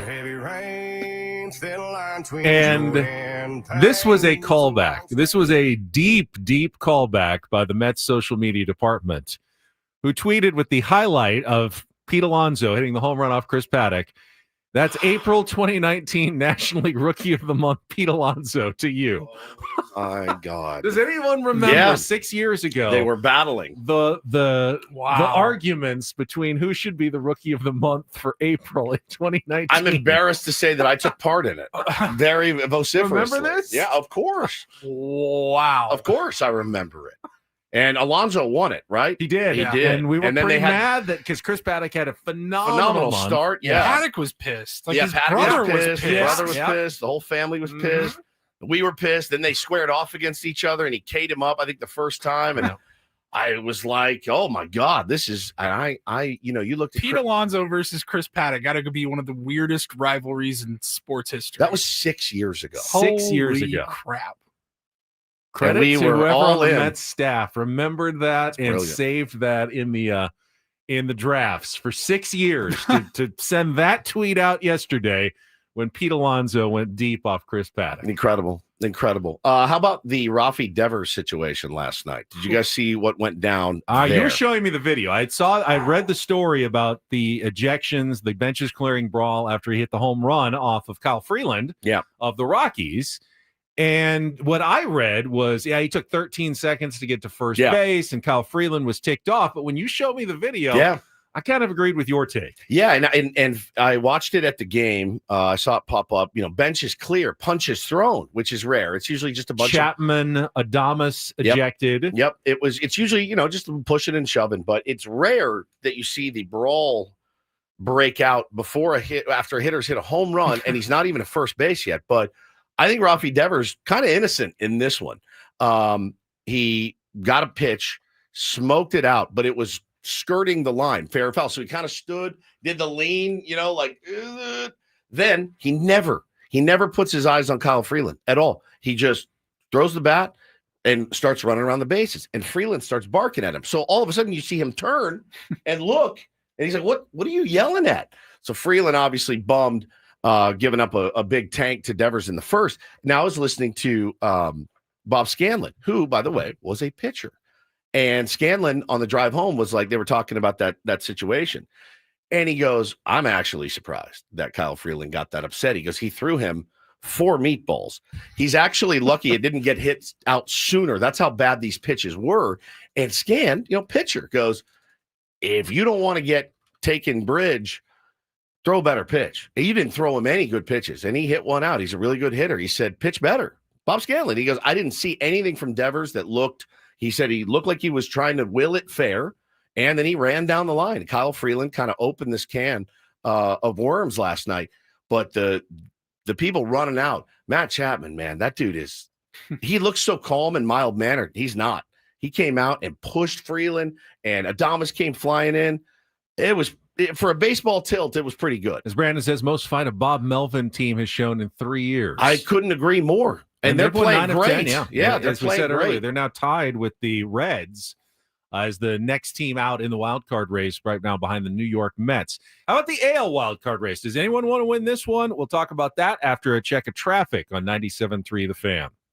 From the 855 Get Ross Traffic Center, protecting San Diego after accidents or injury, here's Kelly Danick.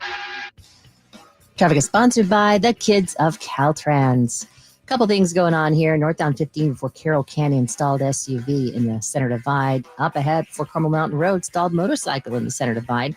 And an East County collision on westbound 8 before Lake Jennings. That's in the center divide. My mom, my papa, my daddy. Where's the Caltrans? On the freeway, right next to speeding cars. Please be careful. Be alert. Be work zone alert. Brought to you by the kids of Caltrans. So we talked yesterday about how the Mariners' lead for the final wild card spot in the American League was down to just a game and a half over the surging Texas Rangers. Well, Mariners lost again last night, falling 6-5 to the Tampa Bay Rays, but no one took advantage of it. The Texas Rangers could not beat the Arizona Diamondbacks, falling at Chase Field 5-3. They're still a game and a half back. And the Kansas City Royals are still 2 games back as they also lost yesterday to the Los Angeles Angels 5-1, which means the Tampa Bay Rays actually are now just 3.5 out of a wild card spot at this point as well in the season. So you can't say that the Rays are completely out of it either, as the Mariners continue to scuffle here. Pretty much ever since taking 2 or 3 from the Padres, they have fallen off the face of the earth. And everybody can beat them but us. Yeah. So even the Guardians, who lost yesterday, are only 4 out of the wild card race. It's wild in the AL. I mean, there's Rangers, Royals, Rays, like 5 Guards. teams closer to a playoff spot in the American League than one team is even closer in the National League. There's a lot more separation in the National League than there is in the American League. So we do have a playoff chase shaping up, at least for the last wild card spot. The other teams are pretty comfortable. The Yankees and the Red Sox are pretty comfortable at this point as wild card teams. But it's the Mariners who are definitely feeling the hot breath on their necks from teams coming right behind them. I like that.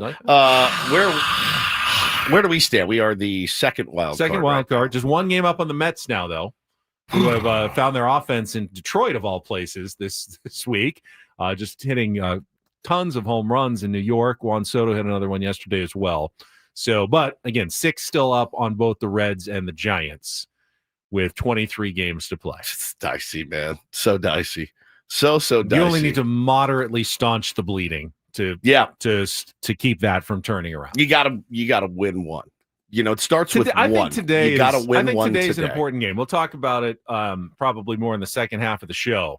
But I do think today's kind of an important game for the San Diego Padres. Yeah, I'd say so. You know, I'd say it's very important. It's bad to lose series, but getting swept is how you give how you up lose ground seasons. a lot. Swept That's at how, home. Yeah, Swept at home. That's how you lose ground quickly is when you get swept. Losing series, you're going to lose some series. That just happens. But you really don't want to get swept, as Paul said, especially at home, especially to a team with a losing record. Orioles they're actually above 500 over the last 83 games. They're just had a horrible start to the year that they were never able to recover from. They're not that bad of a team, but you took two of their best players. You should be able to at least win one game from this team. Yeah, man, and it's the starting pitching that they're running out there for this 3-game set. That we sat on the round table last week. We were like 5-1, 4-2 at a minimum, dude. Be lucky to win one today.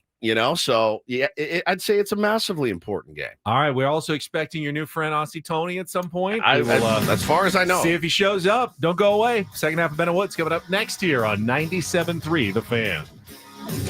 Padres Orioles today.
All right, we're halfway home on a Wednesday. Ben and Woods, 97.3 The Fan. Great to be here with you. I'm Woodsy. That's Paul Rindo, the executive producer. Ben Higgins is your friendly neighborhood sports anchor. He joins us as well. Aussie, Tony, and Craig are on the way. They're very close, very close. I'm waiting on a text, so forgive me if I'm waiting for them to get down in the lobby. Paulie will go get them. We'll get this thing started.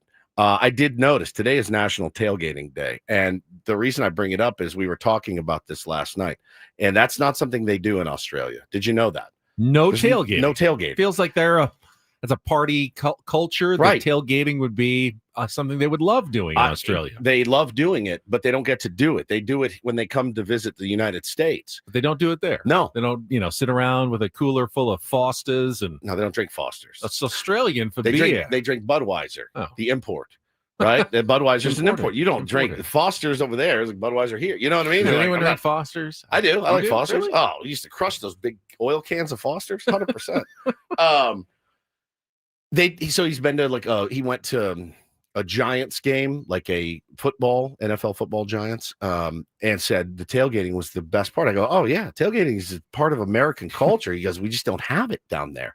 And I found that interesting. There's a lot of interesting stories. We'll be joined by my buddy Aussie Tony from Melbourne here any minute now. So just waiting on them to get down to the lobby and we can jam. I loved what you were saying in the open about how his first experience at Petco Park, and said it was nothing like the stadiums in Australia. Yeah. Now, maybe they have a modern one in Sydney. I don't really know, but just completely different. It's just bare bones. You know, you just go there to watch a game. It stands like a high school, basically field, and you just go, you watch the game, and then you leave. Yeah, and also I was asking him too, about the team he loves and the team that he hates. And I said, "What's it like, man? When because Aussies are crazy, man. Everyone I've ever met, they're wild, right? And I'm wild. I was wild. They're too wild for me." And so when you start talking to him, I go, "Does it get like rowdy? Are there fights?" He goes, "No, mate, not at all. We walk in together, we come out together, and we just go to watch our team play footy." And I go, "That's amazing. Like no fist fights." He goes, "No." He goes, "I had a buddy.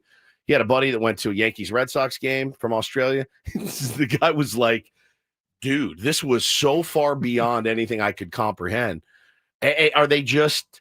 They care, they're loud, but they don't fight. They don't fight each other, which I thought was interesting. Seems like they have a lot of fighters though down there. We got Peter in our chat. He says it's 1 a.m. here in Oz. So he's in Australia. Nobody drinks Foster's. Yeah. He also says we definitely don't drink Budweiser. Now, you know what I'm saying. They drink that's an import to them, but they probably don't drink Peter, that are you telling me you don't slip another shrimp on the bobby either? Is that stop. Is all these stereotypes that we get of Australians totally wrong? Is he, Paulie, is he going to offend? Yes. Now he's from a different culture. You can't just start making fun of. I'm not making shrimp fun on the Barbie. This is a knife. Does Paul Hogan not represent you all? All right, they're downstairs, Paulie. All right. In the lobby. You need my key card or anything? No, I got my own. Okay, you got your own key card.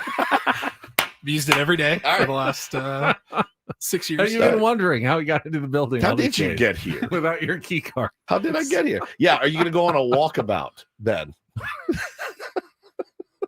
You guys do some crocodile hunting with Steve Irwin. He's no longer with us. I know, passed away. I'm not nervous, guys. I don't. When guests come, it's kind of you got to get them in, and it's a little anxiety. Oh, I'm nervous. Are you nervous? Well, Why? a little bit. What are you nervous about? Well, you told me Tony's kind of a wild man. He is. He's great. You're gonna love him.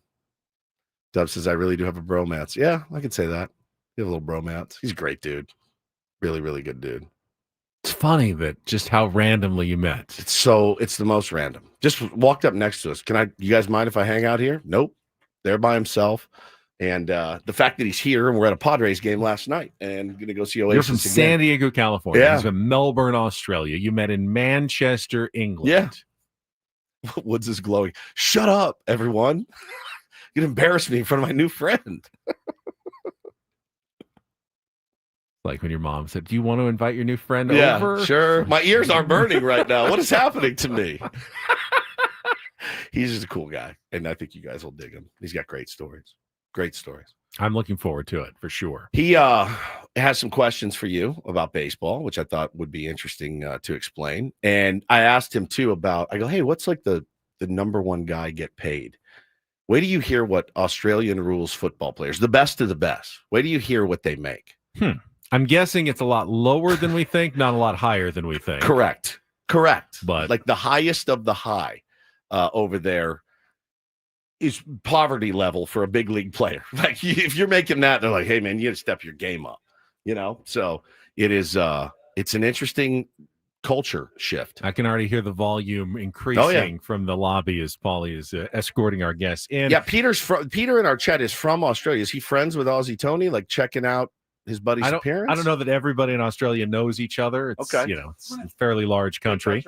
We will have Take on Woods coming up in our next segment. We still have our Randall report to get to. We'll talk more Padres baseball coming up in the second half of the program as well. Are we going to take a break or something? It's a little early It's to way take a early. break, so we're just going to have to kind of go on the fly, and Paulie's going to try to set up some chairs and some microphones as we get here. Don't forget, we got Padres baseball for you at 1:10 today. It's a day game to wrap up the very short 3-game homestand against the Baltimore Orioles. So Sammy will be on with the Padres pregame show at 12:10 today, and then tomorrow's an off day before the Padres go to Colorado this weekend. So Peter in our chat knows Tony. Oh, he does. He know says, Tony. funny thing is at work, Tony's usually late to the floor as Oh, well. he's a coworker. So you've got Not true. a coworker in the chat. Is this on, Paul? Yep. All I'm you talk wanna right give into up it. right there. All right, cool. All right, so Outrageous allegation. ladies and gentlemen, all the way from Melbourne, Australia, my pal Aussie Tony. Hey, buddy, How are we, fellas? how are you feeling? No, I'm good. I'm Are you really good. sure? Yeah, I'm good. Look, we were going to go out last night, and I spent the day with Craig. Went down the coast. He said, all right, after the baseball game, we go to the casino. But about the 7th innings, Craig turned a bit sour. He got real quiet. It was ugly. It was an ugly. I remember at one stage in the 8th innings, I leaned in. I go, mate, what's the difference between a 4-seam fastball and a fastball? And I could hear him just groan internally, like, oh man, I got to leave this guy alone. Believe me, I understand the pain of your sporting team performing poorly. So we left the stadium, and I'm going, do I ask about the casino? My money clip's jingling. Casino, right? And I'm like, don't ask. And I thought, let's ask something else. I said, Craig, what do you reckon about going to the game tomorrow? And he goes, not a chance. And that was it. And That's I'm like, it. all right, that's it. The Night. night's done. The night's done, fellas. Craig That's takes it. the losses personally as well. We all do. We were pissy last night, all of us. And I left in the 4th inning because I wanted to go home and kiss my babies and get in bed. I had to be up and do a show in the morning. But here's the thing. And did I run through the intake on the air, or was that off? No, the air? I think that was on the air, wasn't it? I think it was. Was it? Well, again, I want to run it back again. Okay. I can't believe. I looked at you in like the 4th when I left, and I go, "Are you good?" And you go, "Yeah, fine." How do you drink so much? I would have been a slobbering mess. What do you mean?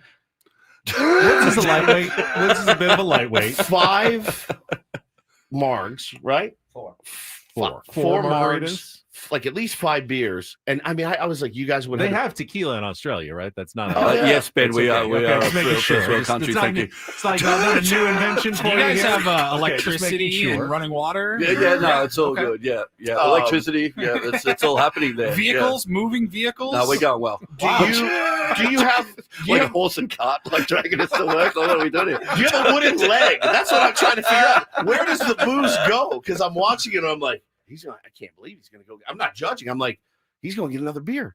I was like, I would be a slobbering mess. He's not going to make the show tomorrow. And no problem. Are you serious? When Craig and I went to breakfast, he bought me a burrito the size of my head. Yeah. Like, I was First time ever. literally, so there was nothing going through after that. That was it. I'd have to eat for like 2 days. Amazing. There was 4 more beers after. Another outrageous accusation. No, come on. That's a beer guy kept walking up. Oh, can I get another one? That's a quarter's I worth. didn't want to be rude, Craig. They do I'm cut you trying to off support after the local seventh economy. inning stretch in a baseball game to try to sober you up a little bit before they put you back out on the streets at the end of the game. Yeah, no doubt. Man, it's good to have you here. Thanks This is so much. it's a little surreal, right? Just playing your videos when we got back from England, and now you're here in San Diego. What are your initial thoughts of our fair city? Oh, it's absolutely beautiful. Anyone living here is living the dream. And it was when Craig took me down the coast yesterday, we're going through all these little beach towns and like the architecture and the beaches, and it's beautiful weather. It's The women. it was a little bit overcast yesterday. So when we went to the beaches, there weren't too many women around. But yeah, it's you're living the dream, boys. So Woods was telling us that the experience you had at Petco Park last night, not the same as going to maybe a sporting event in Melbourne. What stood out to you about the game last night? I've had this thought before because I've been to NBA and NFL games as well, and you guys really understand. You tap into the entertainment side of it. Like when we went outside, I think I said, like, are we still in the stadium? Because there's like a stage, there's cheerleading girls, there's like all sorts of stuff happening. I'm like, what's going on here? And I'm like, yeah, it's really well done. Sorry, it's a party out there. Yeah, it is a party out there. That's right. It was the same thing like with the NFL with the tailgating, and that's almost better than the game. You know what I mean? And the stadium is like there's all different parts of the stadium. Our stadiums are just like a massive circle, and once you're in, you're in. You just come in and watch the game. There's so much going on in terms of the entertainment stakes when you guys put on a show. You know what I mean? It's unfortunate you weren't here on a Friday, because on Fridays the party at the park before the game, when you go out to the stage, $5 cocktails, beers. Now we're talking before the game. Yeah, you can drink for a lot less on Fridays at Petco Park for sure. Questions, baseball in general, kind of new-ish to it. Now you've followed it a little bit, but you had a lot of questions last night. Now there's nobody better to explain. We call it Ben-splaining. Ben will be happy to answer any questions that you may have. The one thing that stood out is like, Ben, like what's with the bunting? Like, why you have been hanging out like with you guys are down 1 million runs and this guy's trying to bunt. Like, don't you try and smash it out? Like, what's happening here? Yeah, just try to smash it out. I don't really have an answer to that question. Any other questions? Back in the really old days when they didn't even make baseballs that well and you couldn't hit home runs, the best way to score runs was to get a guy on base and then bunt him over to second and hope that you got a single to bring him home. Nowadays, when guys are training 24 hours a day, 365 days a year, and they can hit the ball 485 feet, bunting isn't quite as solid of a strategy as it used to be. I'd say just smash it. Smash it. Smash it. Keep it easy. But I mean, you've watched cricket in Australia, is that correct? Sir. Absolutely. Yeah, they still have the guys, the cricketers who just tap the ball, direct it. They don't always go for the overs, home runs, but they know how to hit a single. Yeah. Like, well, that's what Luis Ariz. Luis Ariz. Did you watch Luis Ariz? Yes.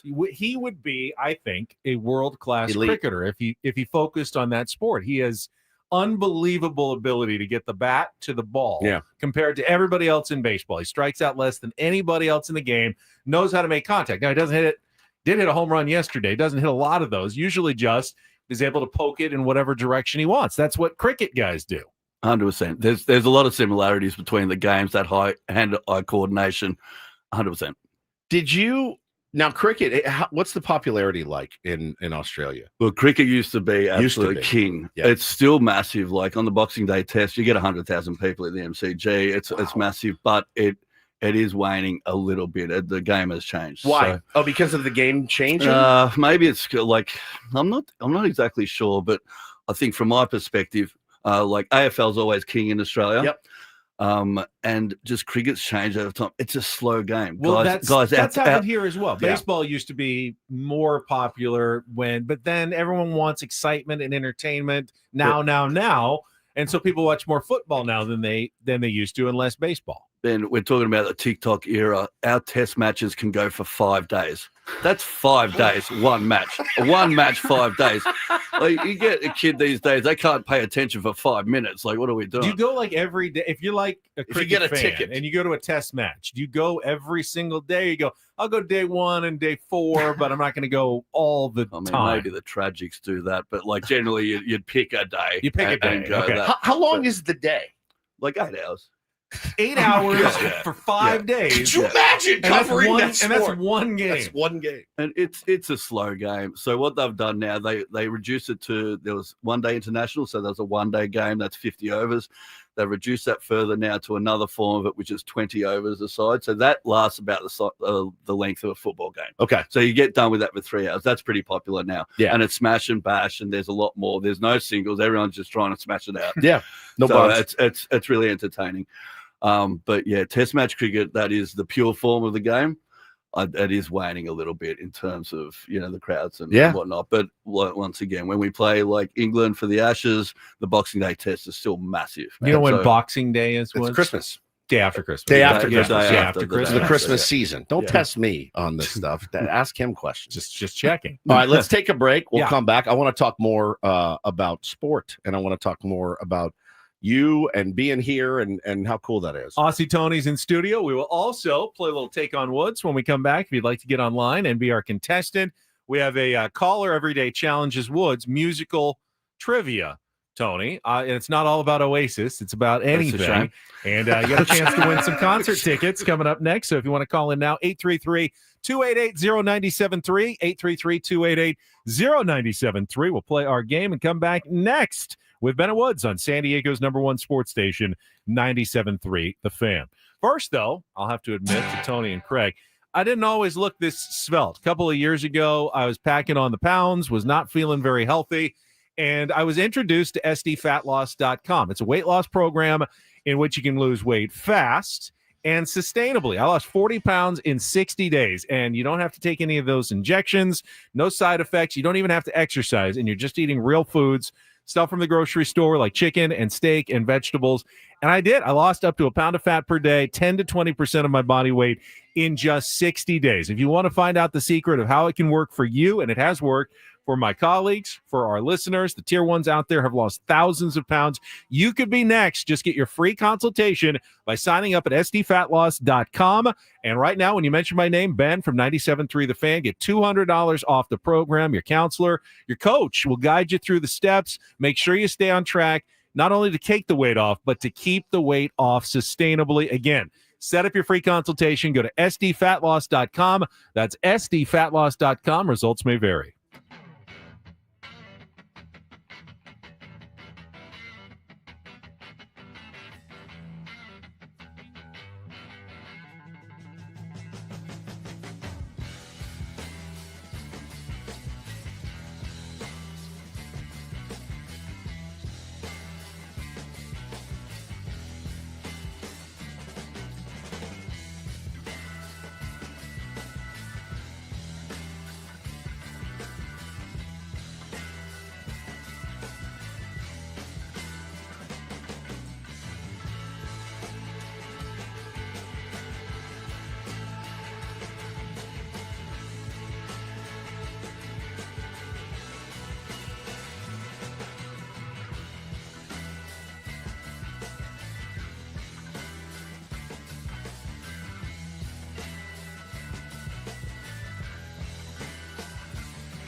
Hey players, things are about to get real here in San Diego.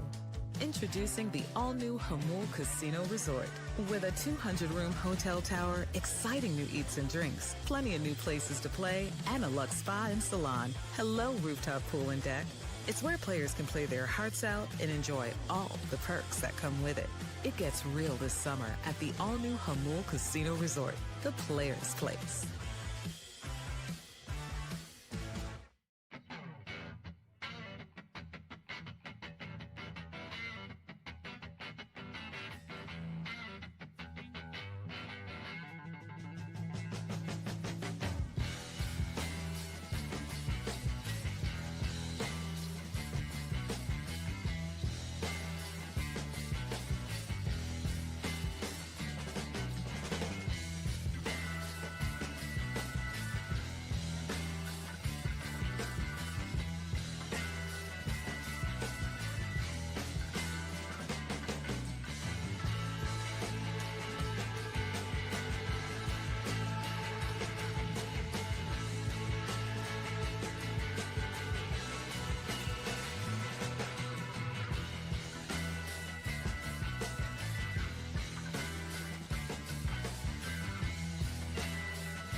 So as you know, Woods met Aussie Tony at the Oasis concert in Manchester, England, when Woods went for his 50th birthday. Yeah. And Woods, you're going again with your family to see them in Los Angeles coming up. Yeah, Saturday. So twice, which to me is kind of crazy. I've never seen the same band in concert more than once. Which is nuts in my to life. me. That's bananas to me. But then I found out how many times Tony will end up seeing Oasis on this tour. Yeah, 15 times. So run through it just quickly for me. 4 times in Manchester. Yeah, 4 in Manchester, 2 in London. It'll be 2 LA, 2 Mexico, and then they're coming out to Australia. So it'll be 3 Melbourne, 2 Sydney. 15 total times. That's so the same much. band. That's so good. Playing the same song. Same song, same set list, by the way. By the way, this isn't some artist that's opening up at some bar. Like, you know what I mean? Like, Yeah, they're this is like the expensive hottest tickets. ticket Yeah. on the planet. And you're just like, I'll take 15 of them. Yeah, look, I'm pretty happy, but I'm very broke right now. Yeah. What's the word you used last night that I love? Skint. I'm skint. Skint, Yeah, skint means you need to. He said, he goes, after this I got to shut it down. I got to get back. I got to grind for a while. But you do what you have to do what you want to do. Yeah. So there was a girl at work who was like, "You're insane saying the same thing again and again." And I just explained it to her like, it's my favorite thing to do in the world. Mine too. And it got taken away from 2 decades. Yep. So I said to her, "What's your favorite thing to do?" And she goes, "Golf." You know, think about like if you can't play golf for 20 years, and suddenly you could. You're gonna play every day and twice a day and blah, blah, blah. Yeah, So that's me. that's Ben. I totally see that. Yeah. We all of us Oasis fans, when they wrapped it up, and then you heard everything in the press through the years. There's no way. There's no way they're getting back together. And I raised my kids on it too. And the fact that I get to hold my babies up and them sing, along on Saturday is really special. And you saw all that at every show. You see the fathers, the sons, the mothers, the sons, the daughters. It's been incredible. Yeah, I've never seen anything in a crowd like that. Me neither. Like it's just families. Yeah. Like 3 generations of families, like massive groups of people just celebrating together. It's been really wonderful. I can't think of how sad I'd be if golf broke up for 20 years. Yeah, if golf broke up for 20 years. Play, and then they got back together and I could go back to the course. Yeah. Like, Golf is back. That's how we feel. Play 36 holes a day every day. That's right. That's right. All right. Speaking of music, Tony, we do this every single day. We have a contestant. We have Woods. We play musical trivia. It's called Take on Woods.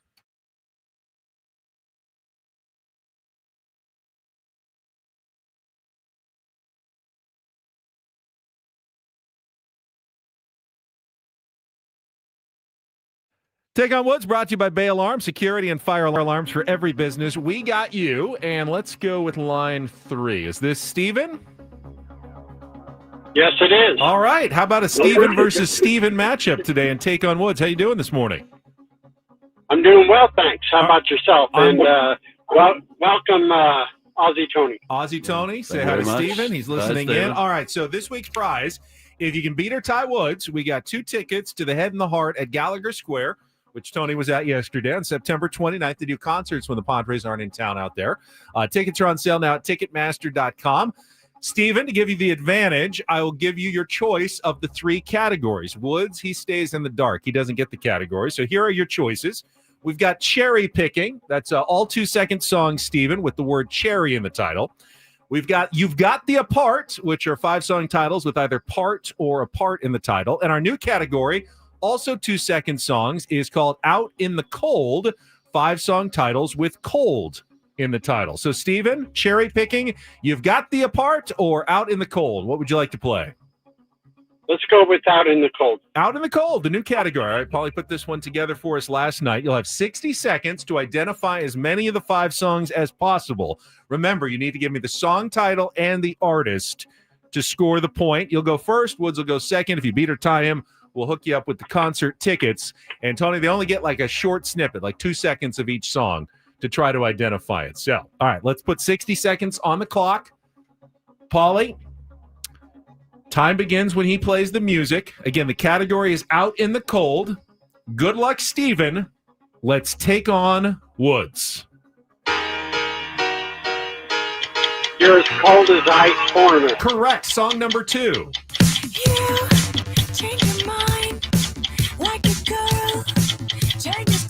Pass. Song number 3.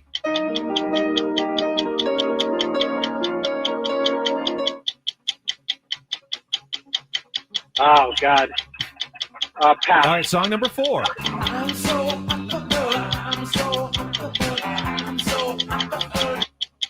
She's So Cold, The Who.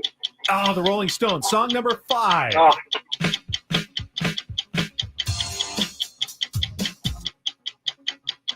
Funky Cold Medina. Yep. Oh, God. Craig's got him here in studio. He's loving it. Time's running out. Got any idea? No idea. That's all right. You want to go back to song number 2? We're out of time, I think. Yeah. You got Cold as Ice by Foreigner, but She's So Cold was by the Rolling Stones. Hot and Cold by Katy Perry was song number 2. Clocks by Coldplay. We switched that one up on song number 3. And then Funky Cold Medina is by Tone Loc. All right, Steven, I don't know that one's going to be good enough for Woods. He doesn't get the category, though. Let's bring him back in. Looks like some fun was happening. Yeah, they were having some fun. It smells like a brewery in here, by the way. Already? So rude. All right, so, So rude. no category, but I will tell you, it's all 2-second songs today. Paulie will play the music. Your time begins when the first song begins. Good luck, Woods. Let's take on Steven. Cold as Ice by Foreigner. Correct. Song number 2. Katy Perry. Yeah. I'll come back to it. All right, song number 3. Okay, good. That's Clocks by Coldplay. That's correct. Song number 4. It's Rolling Stones, and it's Hot for... I'll come back to it. Song number 5. Funky Cold Medina by Tone Loc. Correct. Song number 2. Katy Perry. It's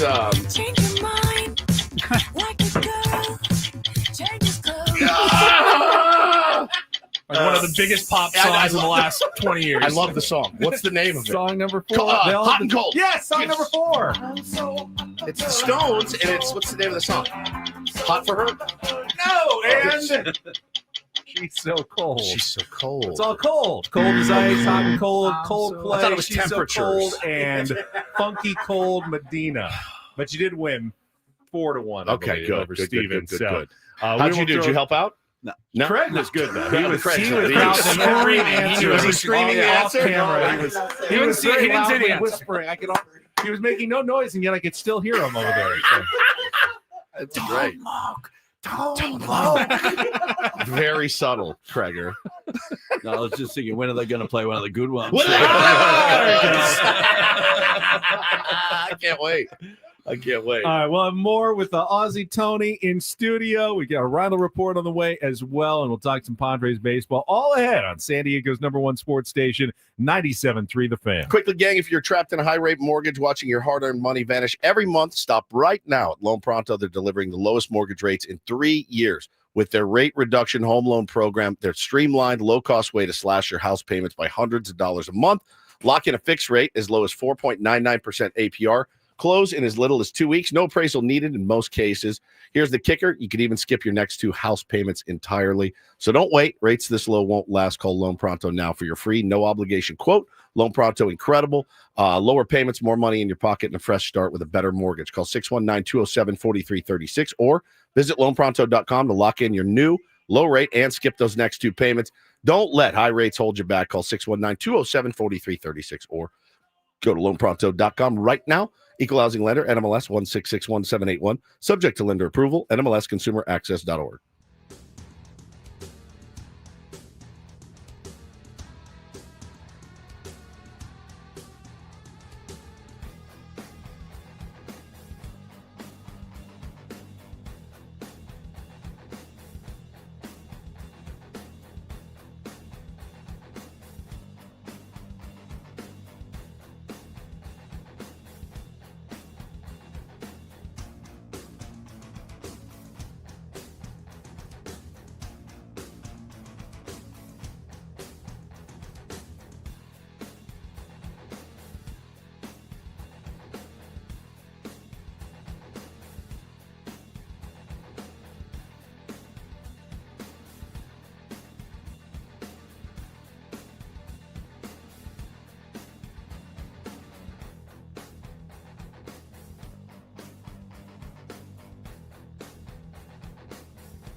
Hey players, things are about to get real here in San Diego.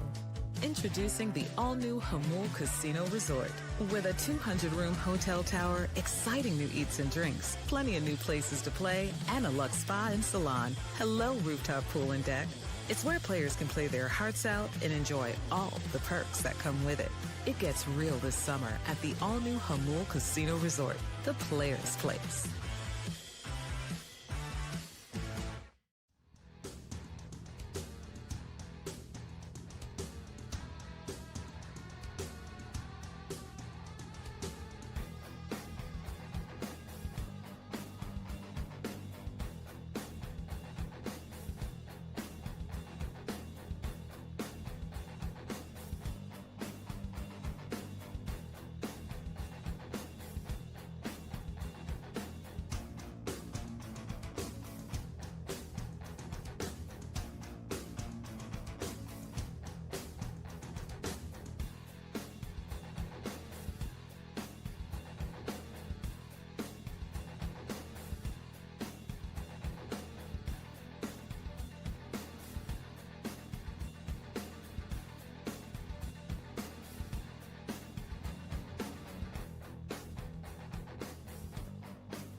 Don't forget, 2 days from now, 2 days and 20 minutes from now, you can tune into the Manager's Report with Mike Schilt, Fridays, 9 a.m. here on Ben & Woods. The Manager's Report is refreshed by Eco Water SoCal. Try alkaline water for just $9.95 a month. Eco Water SoCal, keeping it soft since 1925. Got Aussie Tony in studio. Aussie. You say it with the Z's. Aussie, not yeah. Aussie. Aussie. I find myself slipping into an Australian accent when I hang around him. I'm calling everyone mate. It's true. I'm like, hey, I trust you, mate. Have a good time. Right? It's weird. It's weird how it works. It's okay. It's approved. You can use it. You can. And what about you? You have a pretty. I good, have a good Aussie accent. He does have a really. I don't know if you've heard. G'day, mate. Well, Isn't that pretty good, huh? That's even worse than asking me if we have tequila in the country. Cheers, mate. Oh yeah, here's some old clips of Ben doing his best Australian. This is a knife. What the bloody hell was that attempt at an Aussie accent? It's awful. You got to smarten up a bit, bro. I'm really excited about the fact that we just had a week off and we get to face the Padres. Slam Diego, or whatever people are calling them now. I still don't know how I feel about their uniforms, though. Still unsure. They kind of look like silken pajamas. I don't even know. I don't even know what that was. Like, I know you're getting it wrong, but I don't know how. Like, it's a bit muddled. That was a Liam Hendricks quote. Yeah, Liam Hendricks. We had Ben read, and we're like, well, he's Australian, so Ben, do it in Australian accent. It was amazing. I want to talk, though. We don't have to do traffic or anything, right? We do. All right, let's do traffic. And then I want to talk about how a grown-ass man misses his flight to the United States whilst sitting in the airport, waiting to get on said flight. Conscious. Sending pictures. I'm almost there, mate. Missed his flight. I have to hear this story. We'll hear it after traffic. From the 855 Get Ross Traffic Center, protecting San Diego after accidents or injury, here's Kelly Danick.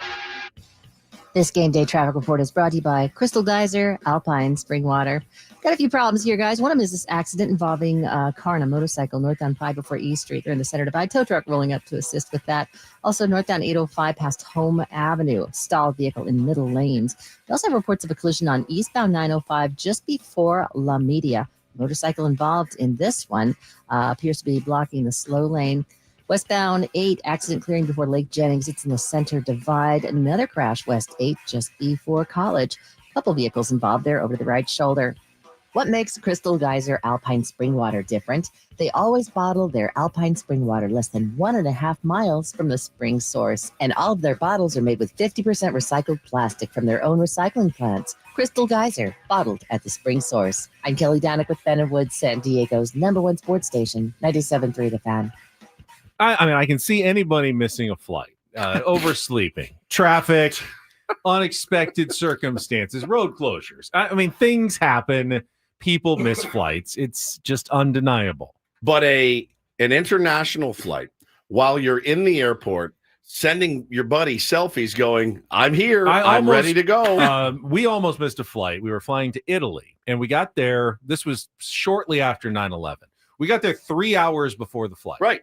And security took 2 hours and 45 minutes. Wow. And fortunately, they knew it, so they delayed the flight like 30 minutes, but we were actually late to the gate. Never had happened to me before. This is not what happened to you, though. You were through security. Yeah. So normally if I have a problem today, it's because I played up last night, but that wasn't the case. I was at a good night's sleep. My flight's at 9:30. I'm at the airport around 6:45, through security, check the bags, everything. I'm good. The problem started is because I bought into an airport lounge. Now, I'd never been in one before. When I was in Cebu in the Philippines, our mates Jazz and Kanj, they invited us into the lounge. It was the first time.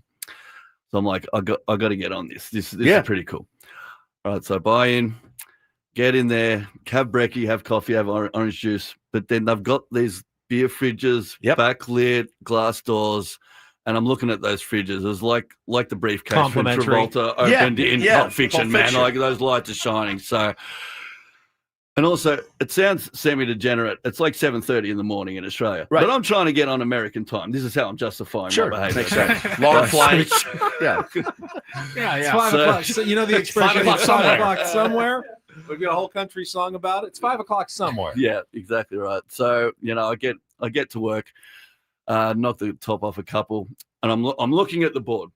Now, when I first came into the lounge, they said to me, listen, you don't get announcements from the airlines in this lounge. And I said, don't worry about it. I won't need that. I've got to watch. I'm a grown man. Yeah. Right. So I'm looking at the screen. It's coming up to 8:30. I've got to be at the gate at 8:30.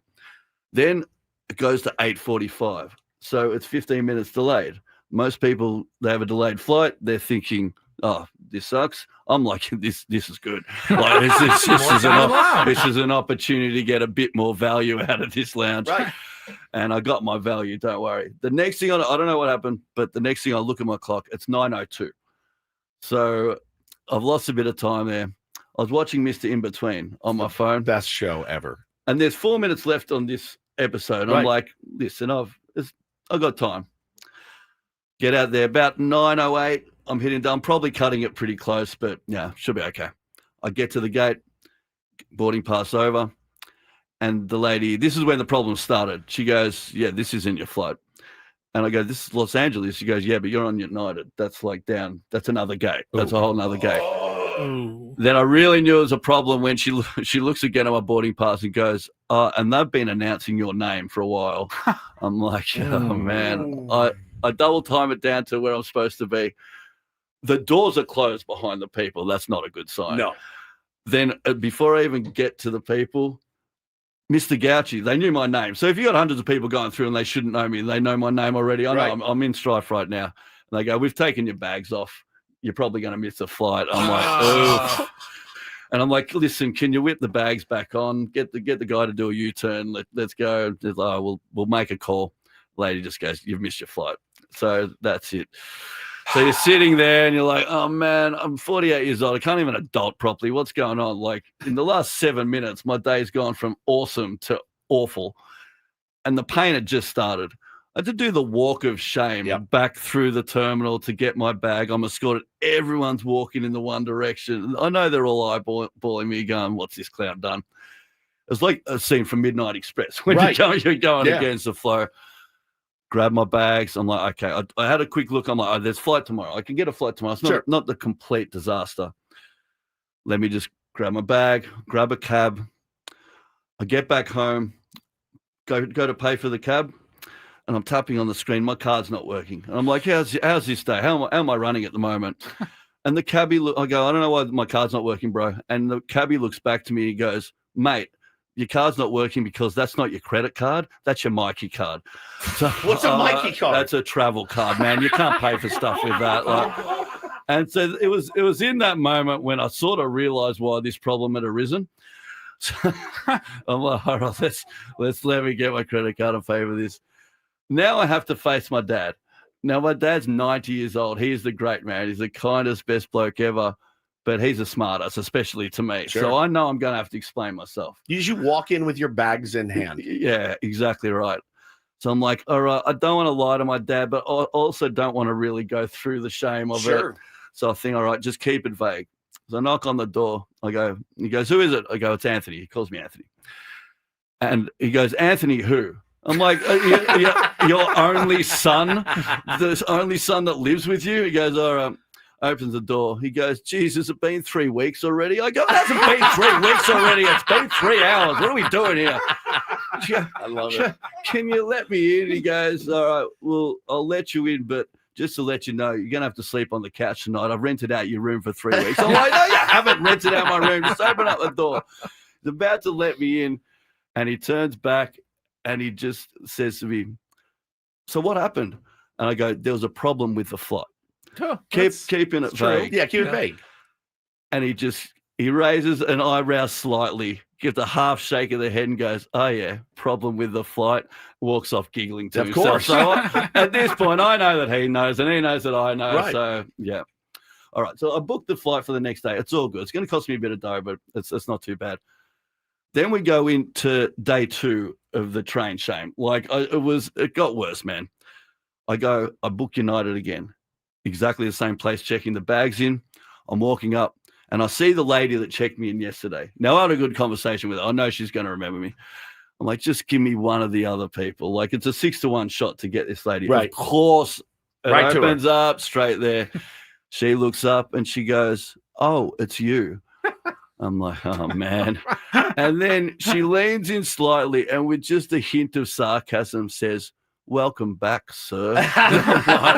I'm like, what am I, Edward Norton in Fight Club? What's going on here? I can't take this anymore. All right, that's okay. Check the bags. Hitting up. And I forgot to mention, when I booked the flights for that day, I had a moment where I'm like, do I book this lounge again? Yeah. Oh, my gosh. So a smart person would be like, no, let me just stay away. Yeah, I don't operate that way. I'm going back to the scene of the crime. We're going up to this lounge. I'm like, if it's the same receptionist, I'm going to lose my stuff. Different lady. Okay, all good. She's explained it to me. No announcements. Yep, no problem. Then she leans in and she goes, but be careful. There was a gentleman that came in yesterday that enjoyed himself a little bit too much. Oh, my God. And he missed his flight. And I'm like, she goes, can you believe that? I go, yes, Barbara, I can believe it because you're talking about me to me. So I'm not buying into this airport lounge receptionist mind game. Okay? I got to get with it. Anyway, no problems in the lounge. I get that you're texting me at that time. I get to the gate. I got to the flight. All right, finally, I'm about to board. This ordeal's about to end. I'm about to get on top of it. It opens up, and who do you think's checking the boarding pass? Same person. The bloke who escorted me out yesterday. Oh my I'm God. like, you are kidding me. Can I get a clean run here? And he goes, Mr. Gauci, well done. Fantastic. And he goes, I was about to send a search party out to the airport lounges, and I said that's something that would have helped me yesterday. Yesterday. Yeah. Incredible. All right, get on the flight, take my seat. I'm here. I'm good. I've adulted. I get a text. It's from my boss. This is from Steph, my boss. She's great. She's the one that approved my leave to get over here. Yep. I'm thinking, a bit of probably, how's the trip going? Blah, blah, blah. You know what it said? It said, how was your flight, you peanut? It's my boss, which I'm copping shade from my boss over here. So it was just the layers of humiliation were palpable, and it's like you need to have a thick skin living how I live. Well, now you're a Padres fan, so the layers of humiliation they're never ending. So it sounds like the Australians are in general a smarmy kind of yeah, people. the smarmy, everyone's kind of snarky cutting. and sarcastic. Look, and if you fall over in Australia, that's everyone loves it. Yeah. They'll pick you up, but you're going to hear about it. I love that. You'll be reminded I of would it. fit in so well over there, I think. I really would. I'm a ball breaker, too. I think that's great. You got no idea. So in the Philippines, my mate Crackers, who I traveled with, he missed a flight down to Siargao to meet me up. I torched him for it. Oh, yeah. So I did a whole 3-minute video. It was a monologue about me absolutely getting into him. When he found out about it, I've never heard him happier. Oh, I'm sure. I will never hear the end of it. Like, I literally gave him grief for something, and I did the same thing. Except worse, 3 weeks later. 3 weeks later. Like, it's I want a amazing. mate named Crackers. Can I call you Crackers? Sure, you can call me Crackers. And That's who's your fine. other friend? Grungy or what? You had another friend you went to the show with. I couldn't even make it out. I couldn't get the accent is pretty thick. I'm still Ben trying and to Crackers on Ben and Crackers. trying to make it out completely. I love it. I think you're a nice distraction here for us this Big time. morning, Tony. Thank you for being in studio. No problem. Did see someone going, why aren't we talking about the Padres? This is we need to We find can something talk else about to the talk Padres. Somebody said, who cares how this guy missed his flight? I guess when the Padres suck, you need to find something. You nailed And it. then, You got it. You figured us out. And then KG followed that up with, I'd rather hear about Ozzy Tony's last bowel movement than the Padres. Yeah, that's rough. That's how rough. You don't have to go into detail on that. I don't want to hear about that at all. Not even a little. I love the story of being the cautionary tale that you are told to yourself. Yes. From the next day. Yes. You are. You don't want to be that guy. was salt in the wound. You are. I already am that guy. You Thank are a you very gem. much. You are a gem, my friend. Phenomenal stuff. Fantastic. So we'll come back. Paulie's got some headlines with the Roundel Report in our final hour. I also think you want to talk Padres. Today's game might just be a little more important than some of the other of the 162 this season. No doubt. Not just because they're playing badly and need a win, but this one in particular to me, it's a bit of a statement for your San Diego Padres. I'll explain why. We'll look ahead at the matchup as well. Final hour of Ben and Woods on the way. Do not go anywhere. You're listening to San Diego's #1 sports station, 97.3 The Fan.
And just like that, Aussie Tony is gone and off to his next adventure. Probably a bar, if I had to guess. Yeah, probably another bar. Welcome back.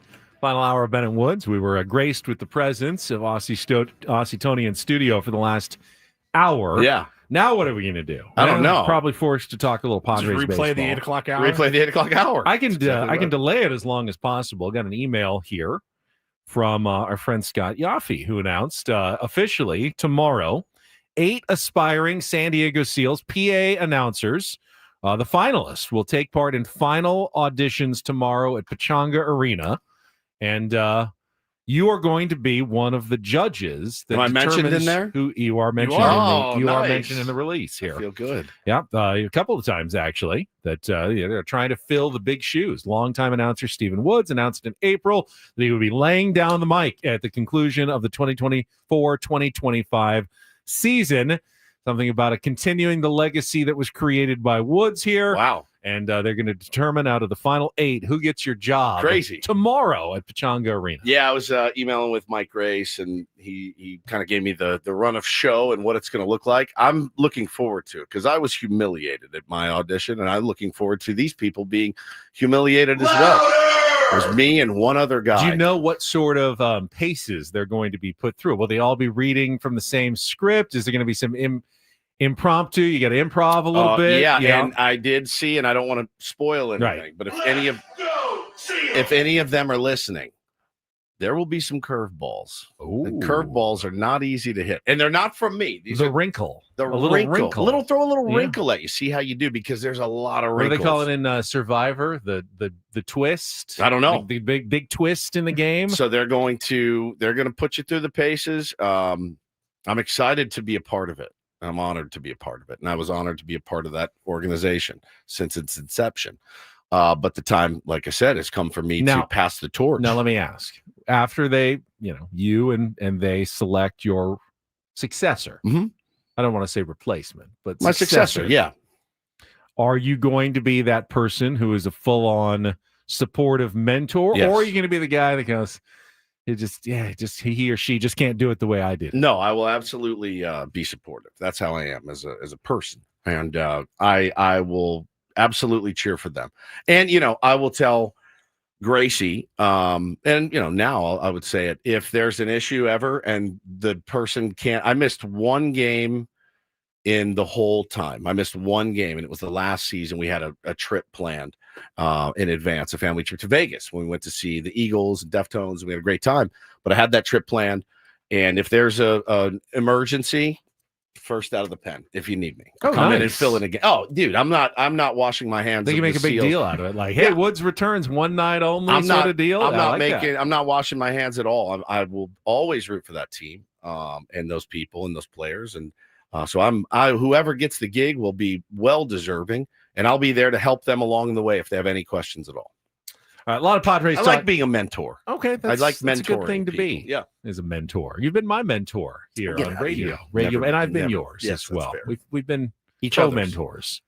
A lot of Padres talk early in the show, and I get I'm not going to tell you you're wrong for dooming, because there's absolutely, this is sports, anything can happen. And the Padres, we may be seeing the early signs of another monumental collapse. It'd be a big one. I don't see the same signs as in 2021 or even 2010. Remember 2010 when they were in first place coming down the stretch and they lost 10 games in a row? I think that was late August and ended up losing on the final day of the season to the Giants and not making the playoffs. And Giants went on and won the World Series. There are differences between that team, even the 2021 team, and this team. Like in 2010, they had the smallest payroll in baseball. Yep. They were like, no one understood how they were doing it all year long. How did they get to 79 wins or whatever they were at? They ran out of gas, right? They ran out of gas. They just didn't have the talent that, the team like this year's team has. The Padres have established, experienced players. And Mike Schilt pointed this out yesterday, that have gone through this before, that have seen Septembers. They know how to regroup. They know how to shake off a bad week or two. I would like to see it. And figure out how to start playing again. Does it mean they're going to? No, of course. We don't know for sure. So they know to. how to, but they're not going to. I would think that at some point fairly soon, they will start looking a little bit more like they did for the first 4 months of the season and less like they have for the last couple of weeks. Yeah, I agree. I think the time is now. I tweeted yesterday, season starts today. We'll amend that. Season starts today is what I meant. You got Nestor Cortez today against Cade Povich, who's a left-hander. Yeah. 2-7 with a 5.04. And Mike Schill talked a lot about recipes last night. You're missing a couple of ingredients from the recipe. A 2-7 pitcher from the left-handed side with a 5.04 ERA sounds like a recipe for disaster for me. So, Cade Povich, been consistently mediocre all season long. The Orioles lost all 5 of his starts in August. Happening today. I know what's happening today. So here's why I think today's game's kind of important. There's no doubt about it. Woods, you brought it up earlier. There's a certain danger of facing teams like the Orioles, young players, guys who are getting a shot, nothing to lose. You can play loose. There's really no pressure on you at this point, and the finish line. You see the date. September 28th is the finish line. You don't have to save anything in the tank for the playoffs. Just go out, try to earn a contract, try to earn some money, impress some people, just go out and play free and easy. Those teams can be dangerous for sure. What you generally see, though, in teams like the Orioles here late in the season, there's a little complacency. They've come in, they've already won this series. They're not fighting for a postseason berth. Can we turn his mic off? Because this is making me very nervous. Well, no, I'm saying this is why this game is a big judgment. Oh, yeah. In my mind for the Padres. Good. The Padres absolutely do not want to get swept. They do not want to give up another game here. They want to right the ship. I don't know that the Orioles have that motivation today that the Padres do. If you can't win this game with that kind of even extra motivation against a team that I've seen it before. I'm not saying the Orioles will succumb to that today, but I've certainly seen it. Like, hey, we're on a long or coming from the East Coast to the West Coast. We already won this series. Do we really need to fight like heck for the sweep, or let's just get out of here, finish, day game, get on our plane and move on? And you know what? Even if we lose, no one's going to care because we won the series and we did our job. I mean, look, you're laying out a lot of good evidence, but until the Padres play like they want to win a baseball game. I'm not telling you the Padres are going to win. I'm telling you why the Padres should and need, and this game is kind of important for me to watch this game and how they perform. If they cannot beat a team that doesn't really have that burning fire necessarily to win this game, then there's another reason that you can be concerned and add to the potential dooming going forward for the rest of this season. And Nestor Cortez needs to challenge himself today, like Ruben Niebla challenged him against the Dodgers. Hey, man, enough with the creaky first innings. Like, you have to set the tone today. He is a veteran. It's why you acquired him. He has pitched very well at times for this team. Today is the day you need him, Ben, to go out and hang a 0 in the first inning. He's got to go out and hang a 0 in the first, and preferably about 5 more after that would be the most ideal way to draw it up. He's got some history against the Orioles. They haven't hit him particularly well in the past. Really means nothing. How is his stuff today? Remains to be seen. But this is why you go out and you get, because at the end of the day, too, you felt good getting Nestor because, well, Kolek's not really battle-tested. Bergert's not really battle-tested. Nestor Cortez is. Been in the biggest games. Failed in the biggest games in his career. This is the guy you want on the mound today. If he can challenge himself, Benny, to go out there and throw up zeros. And really, our offense, you got to step it up. All of you guys got to step it up. You got to figure out a way to win a baseball game today. And I'll even couch it for me and say, do what you have to do. Play all the small ball you want. Find a way to win a baseball game on a Wednesday afternoon. With Cade Povich being the starter, being left-handed, it's also an opportunity for Mike Schill. He's going to have a slightly different starting lineup as he usually does against a left-hander. This is a chance to shake it up even a little bit more, as you were talking about earlier. Will there be a slightly different look? Will Laureano as a righty being higher up in the lineup? I certainly would expect Iglesias to be at short against a lefty. They finally gave him a day off. He does not hit righties well, but he performs adequately offensively against left-handers and should be in the lineup today. So I would imagine he will be at shortstop. So Povich's splits are Lefties actually hit him a little bit better. Another reverse split guy. 289 with a 341 OBP. The slug is 542. The OPS is 883. Against lefties. Against right-handers, 269, 330 OBP, negligible difference there. 429 slug and 759 OPS. It's not a good pitcher. Neither of those numbers are particularly good. No. It's a high OPS for a pitcher to give up on either side of the plate. No question. And so, again, I don't know if Schilt is just going to keep running it out there and see what happens. But I don't think it's you need to get super kooky by getting all your righties in by any stretch, unless you just like it, and they have more game data. Oh, well, the last 5 starts, he's been dominating. I don't know. This is just the overall numbers. You'll see guys, especially day game after night game, maybe take their day off this week. You never know. Well, we should be getting a lineup here soon. 10:03. Yeah, 10:03. You will need to sit one of your lefties, almost certainly, because you have too many of them, whether it's Sheets, O'Hearn, Merrill, or Arise. You can't play them all in most games, so one of them will probably sit down. My guess is, since O'Hearn sat yesterday, he'll probably be back in the starting lineup, and someone else could be Sheets. I don't love giving Sheets a day off with how hot he is, but he also needs a day off at some point. He's been playing a lot lately. Wouldn't be stunned if he got the day off, at least to start. Louis at second, and O'Hearn at first, and Sheets at DH. Good, and give Jake the day off. It's possible, too. Yeah, I mean, he's had kind of a rough defensive stretch. Jake's had a really good season for us, but if it's a good day to take a day off, and then you got Crony coming off the bench later if you need somebody to wear one and get on base, as he's done really well this season. So there's some options for Schilte today, but really what it boils down to, man, Manny got to step up. Manny's got to come through. He just has to. I wanted it so bad. Oh, me too, bro. And when he didn't get it, I was just like, man, again, 3 swings last night, one from Merrill, one from Toddy, one from Manny that could have I don't want to, the season's not over. They're not fighting for a playoff spot right now.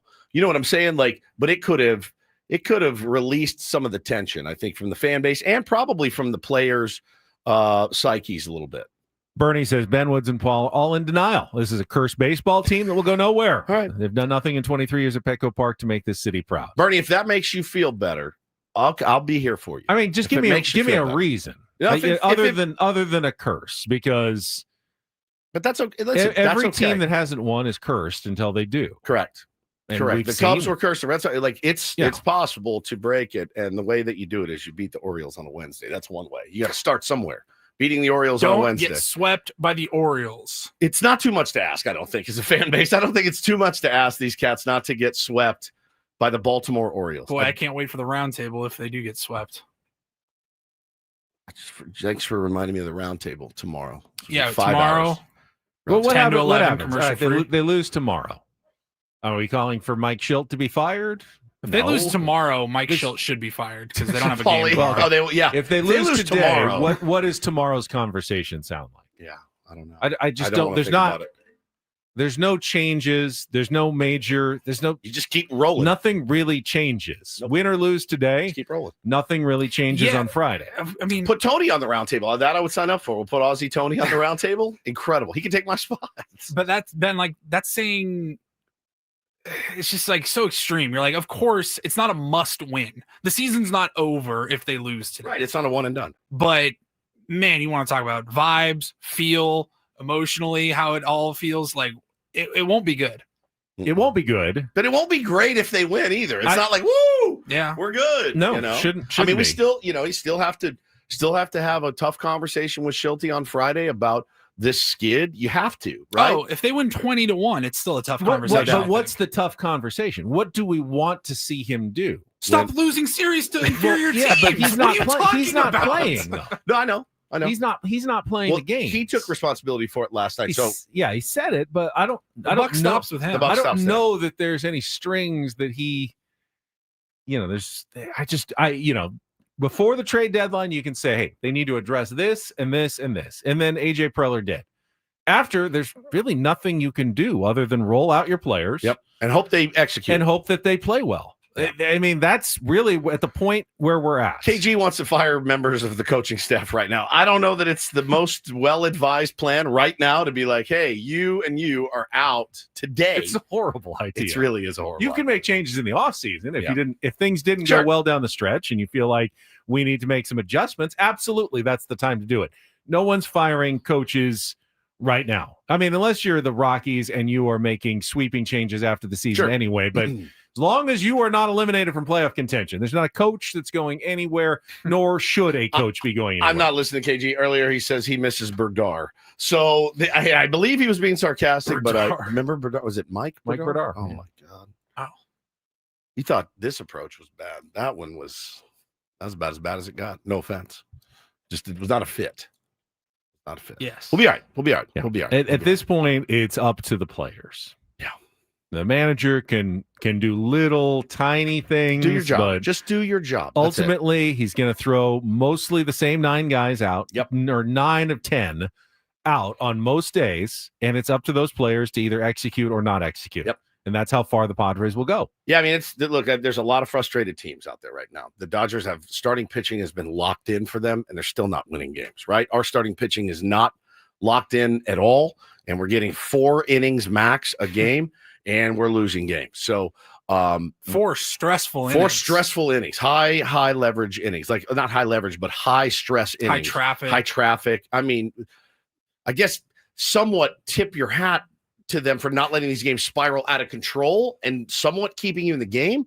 They haven't. Like Yu Darvish didn't give up a grand slam in the first inning yesterday, and I really thought he was going to after hitting 2 guys. You know what I mean? Like I thought this is over, and semi bit of credit for that, keeping you in a ball game. You had a chance to win a few times last night, so keep creating those opportunities. And if the big dogs can come through today, that would be exactly what we need. All right, before we go to break, because we did not have a winner in Take on Woods, we still have those concert tickets to give away. So this is your chance. If you'd like to see the Head and the Heart at Gallagher Square on September 29th, you can call right now, be the 4th caller at 833-288-0973. 833-288-0973. 4th caller going to win 2 tickets to the Head and the Heart at Gallagher Square, September 29th. Tickets are on sale now at Ticketmaster.com. Still got the Roundel Report to get to, an early Padres baseball at 1:10 this afternoon at Petco Park. All ahead on San Diego's #1 sports station, 97.3 The Fan. First, Woods and I want to talk about trust and will. Not something that we wanted to think about necessarily, but probably should have been thinking about long before we were both 49 years old. Yes. And that is what happens if something happens to us, what happens to our families, what happens to our house, what happens to our 401k, what happens to our children. And we just thought, it'll be fine. It's not. It'll work itself out. It's not going to work itself out. The state decides all these things if you don't have documents. But now you can get documents and you can do it quickly, easily, and affordably. Yeah, all you have to do is go to trustandwill.com. Use the code FAN when you check out, FAN. They'll give you 20% off and ship you your estate documents for free. And you want to make sure that you get the trust as well. Keep your family out of a very lengthy, expensive probate court. You don't want that. After you're gone, your family dealing with any of that. It's going to be hard enough for them. So again, trustandwill.com. Use code FAN when you check out. Yeah, I don't want to spend a couple $1,000s on documents that I hope I'm not going to need for 30 years. This is not that. This is very easy, online, quick, and affordable, and even more so, again, when you use the code FAN at checkout at trustandwill.com. That's trustandwill.com.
Hey players, things are about to get real here in San Diego. Introducing the all-new Hamul Casino Resort. With a 200-room hotel tower, exciting new eats and drinks, plenty of new places to play, and a luxe spa and salon. Hello, rooftop pool and deck. It's where players can play their hearts out and enjoy all the perks that come with it. It gets real this summer at the all-new Hamul Casino Resort, the players' place.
Congratulations to Robert. Won the tickets to the Head and the Heart at Gallagher Square. We'll have more to give away tomorrow with a game of Real or Fake.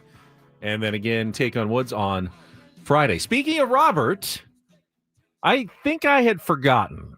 I think I knew, but had forgotten that Robert Suarez had a brother that pitched for the Baltimore Orioles, who got in the game last night. That was him? That was Albert Suarez. Yeah, he was the brother. I did not know He is this. the brother of Robert Suarez. He had been on the injured list for most of the season. Activated a couple days ago and made his return to the mound last night, pitched the 9th inning. He looked mean. Yeah, well, runs in the family. Well, Robert looks nice. Robert looks like That's a true. teddy bear. Well, he's like always has the calmest, sweetest face.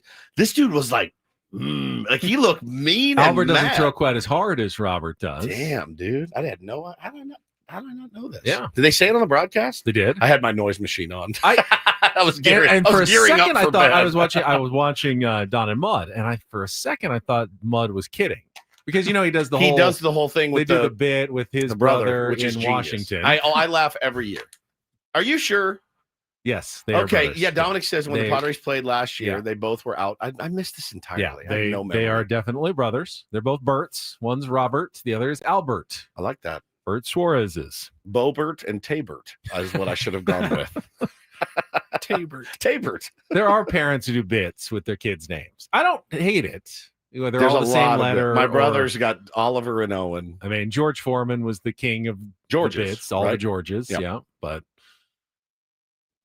Well, I hope that we don't see him today. He looked pretty effective. He was. He was pretty effective last night. That was an ugly one. Like to flush that one and get back to the ballpark today and get after it. Get a dub. Would be nice. Be great.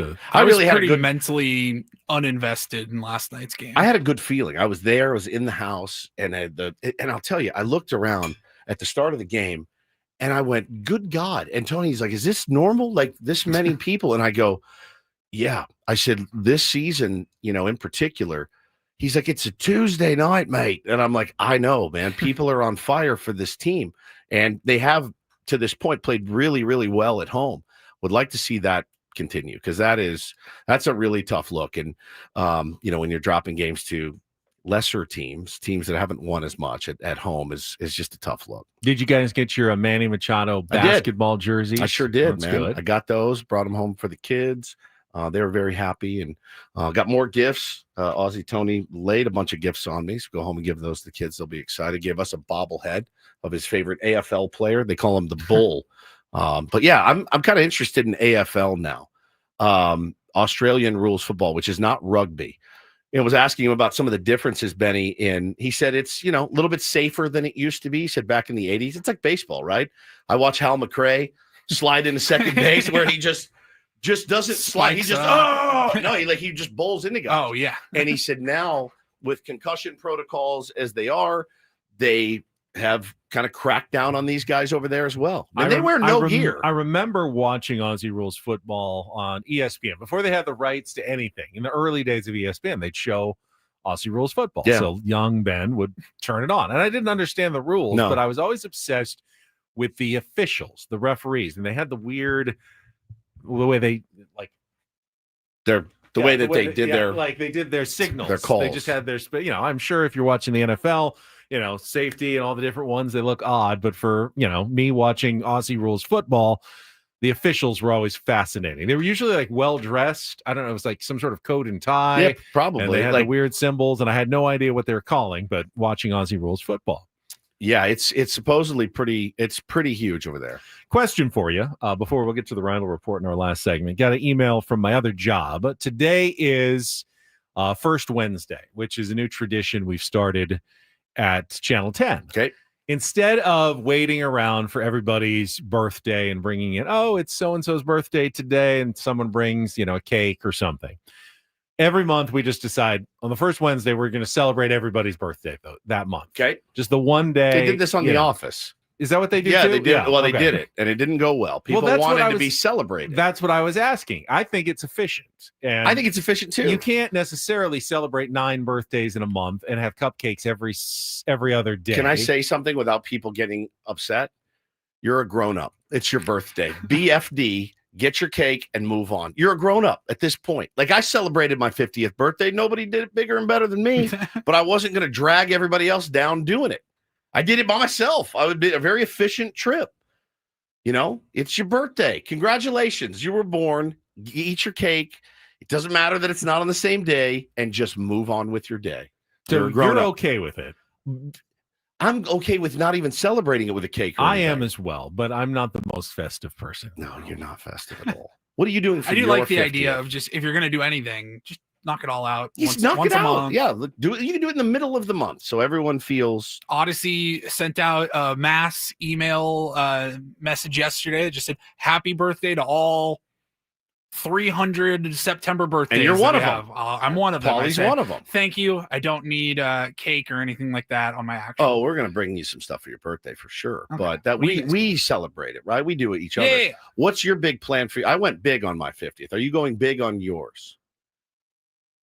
I believe I'm not supposed to know what's happening for my 50th birthday. From us or from anybody? From my family. Okay. Ooh, I'm intrigued. What day of the week is your birthday? Yeah, what day is it on? My birthday is on a Monday, I believe. And of course, your birthday is November the 3rd. Good deduction. Is that right? Yeah, it is. Yeah. We missed it the one time. Yeah. I'm going to put it in my calendar. I already did. I did. Yeah, no, I expect to be here on that Monday. Oh, yeah, you'll be here. That was one of the most mortifying moments of my career, at least. It's one of the worst moments of my life. For sure. Really didn't care. I know you didn't. Really I know, but didn't we care. did. I did. Yeah. How wild? Why don't we just celebrate it on everybody's November birthdays? We'll just have a nice day for everybody. Well, yours do it is on November early. 3rd. Yours It is is. early. How wild could we possibly get in studio without offending? Are we going to be able to stream that show? Without offending people? Like how far is the line? I mean, there was radio stations like in the old days. They would have to black out the windows Correct. of the studio. I was in those studios, so no Yeah. one could see what was going on inside the studio. That's what I want. Don't want that. We should do it just as a bit, Just to black freak out the everybody window. out. We're just sitting here eating sandwiches. Put a broom handle across the door so like Adam can't get in. Show, but Yeah, just a normal black show. out all the So anyway, windows. what's up with the runners in scoring position last year? Because it'll be November. Well, why'd you guys tape up the windows? Like, we're sick of you guys looking Yeah, in. I'm it's on a not. fishbowl, buddy. That's great. All right, big 50. Woo. Yep. Okay. All right, Paulie, what we have for the Rhino Report coming up next? We've got some San Diego State basketball news, and what else do we Well, have? I'm here if you've got me. You've won me over. San Diego State basketball news is all I need to hear. There was Paulie. some news there, and then we have another really bad love scamming story. More of this. Stop giving people money. Please stop. A lot of lonely people. I did out a there. long time ago, Paulie. Yeah, you did. You did. That's coming up You did. next. You've never been scammed. Final say it'd be very tough to scam It them. would. 97.3 The Fan. Gambling problem? Call 1-800-GAMBLER. GEGE 000-466. For a full list of games and rules, play at 7 Mile Casino. Visit 7milecasino.com. No, I'm gullible. I would believe you. That's I fair. just wouldn't give you any money. That's true. I feel really bad for you. That's true. Wish I could help, but I just can't. Yeah. I will give 7 Mile Casino a little bit of my money. Sure. Because I like the chips, and then I get to take them to the table. Yep. I like Texas Hold'em poker. I thought you meant like the chips and dip. I like those I also too. like those too. Yep. And you can get those at Sammy's at 7 Mile. Aussie Tony, who works at a casino, brought in some poker tournament bags for us. Love playing little Texas Hold'em. Woods, more of a fan of the California style blackjack. There's also Pai Gow and Baccarat, San Diego's best, closest, most comfortable card room. Yeah, the best part, just 7 minutes from downtown. Great day today to go down. Pre-game, post-game, after, celebrate. Hopefully celebrate a victory. But if not, just a cool place to go and hang out. They'll take good care of you. Smoke-free environment, slot machine-free environment as well. So just have a great time. Just to get there, hop on the 8 freeway, drive about 50 minutes east. Oh, no, wait. No, that's wrong the other one. places. Get on the 5 freeway, go 7 minutes south. You get off at E. You stay on the west side of the freeway. That's Bay Boulevard. Pull right into the parking lot. Could not be any easier. Check it out for yourself today. 7 Mile Casino, just 7 minutes from downtown.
Hey players, things are about to get real here in San Diego.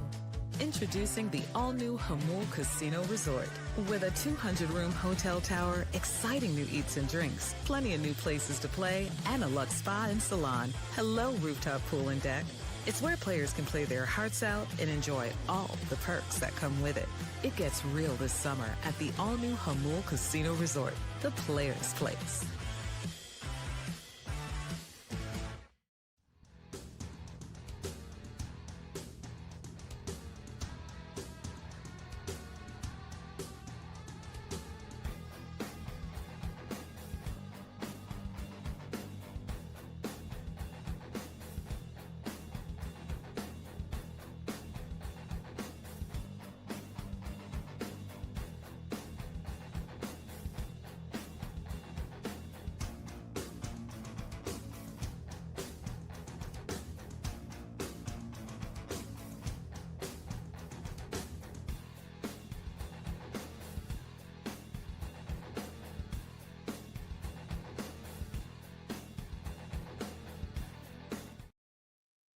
All right, since we were talking about celebrating birthdays at work, what's the best office treat at work?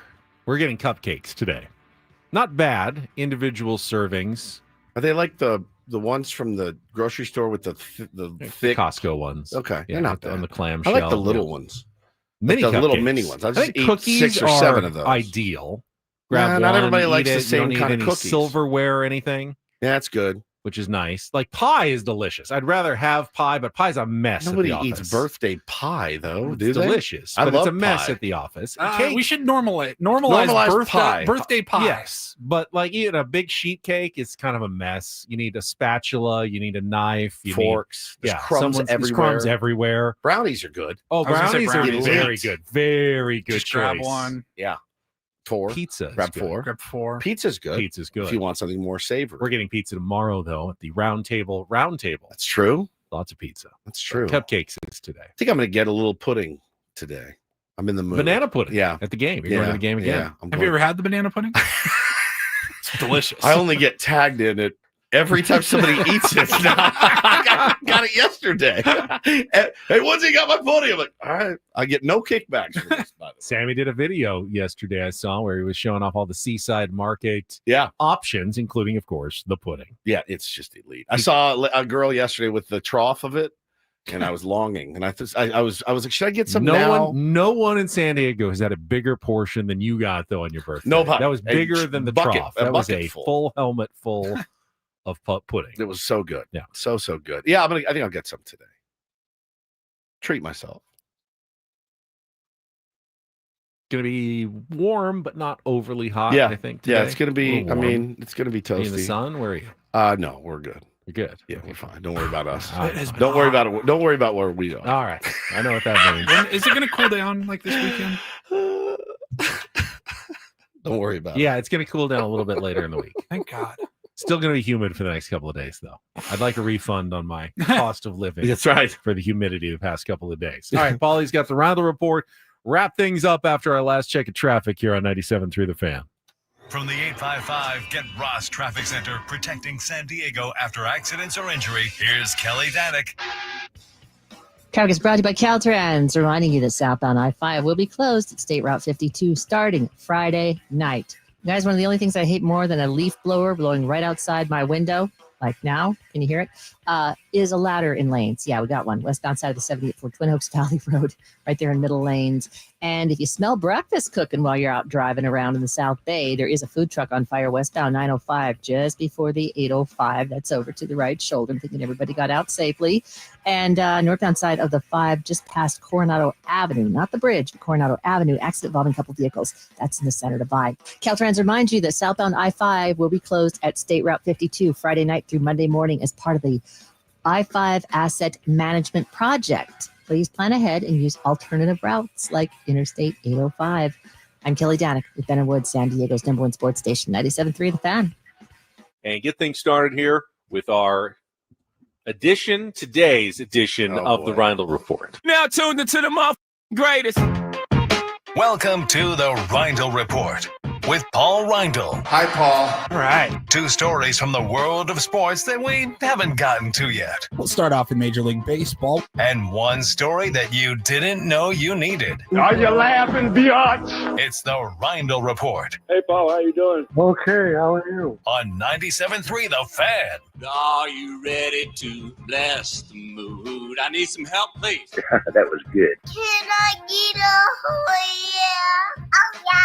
All right. All right. Gentlemen, let's start off, pay off the tease. Little San Diego State basketball news. It is almost that time. The players have been starting some workouts as we get ready for the 2025-2026 campaign.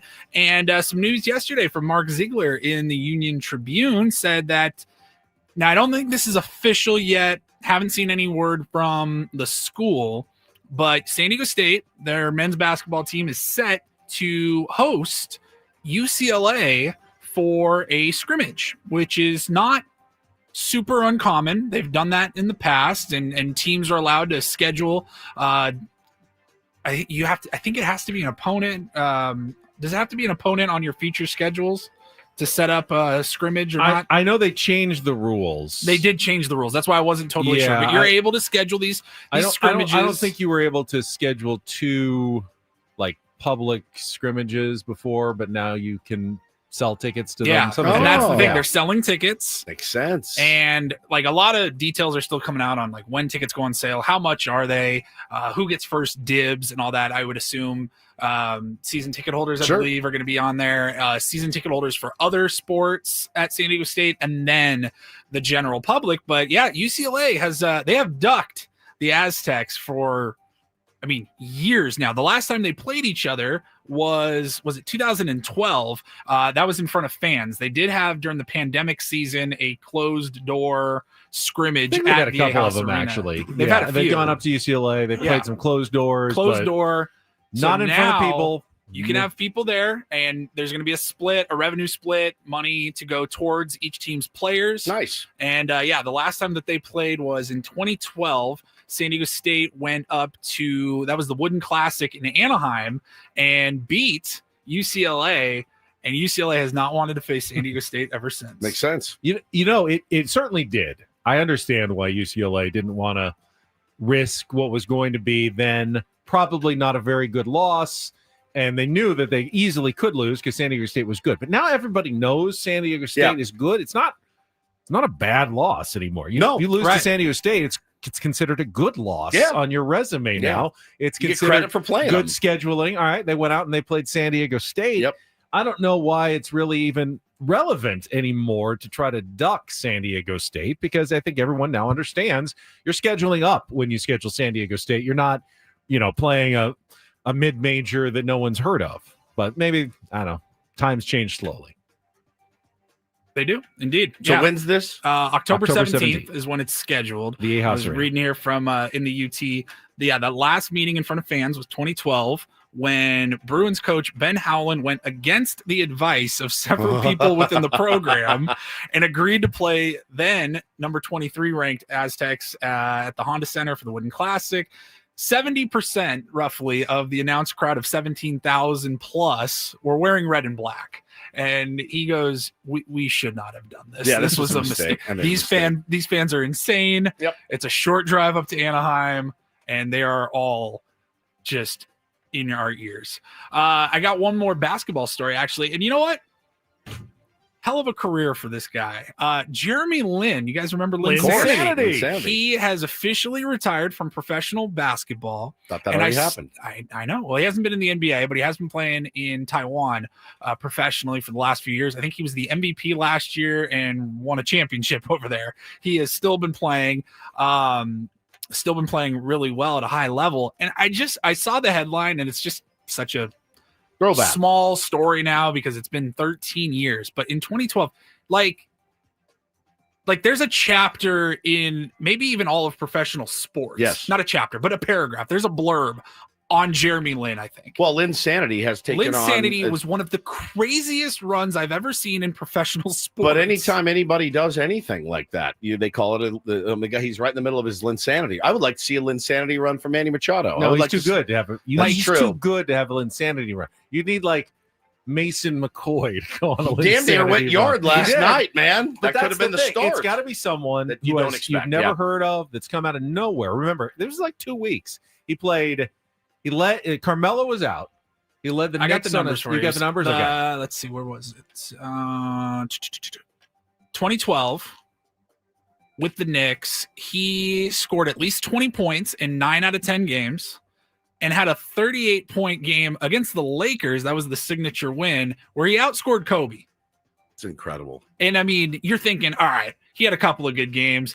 The Knicks were must-watch television at that point. Do it again. He's like, hey, he's going to fall apart here. And he just kept putting out But it was a really insane short performance. run. Even with that huge, It was like 3 weeks. Yeah, he still ended up averaging like 11 points a game because he scored like 5 the rest of them. But that run was nuts. Zach nailed it. Christian Villanueva. He went on a That was a run. Linsanity run. I remember that. Yeah, I saw his 14 name came points. up because Ramon Laureano had like 7 home runs in his first whatever at bats with the Padres, and they said, but that falls short of the record of 10 by Christian Villanueva over 2 seasons when he absolutely went off in his debut at the Padres for the first few weeks on the roster. Shemp, a little bit of a Linsanity run. A little bit. Run, yeah. Yeah, similar. I mean, it was just, but when Still it's waiting the Knicks, I'm still waiting for mine.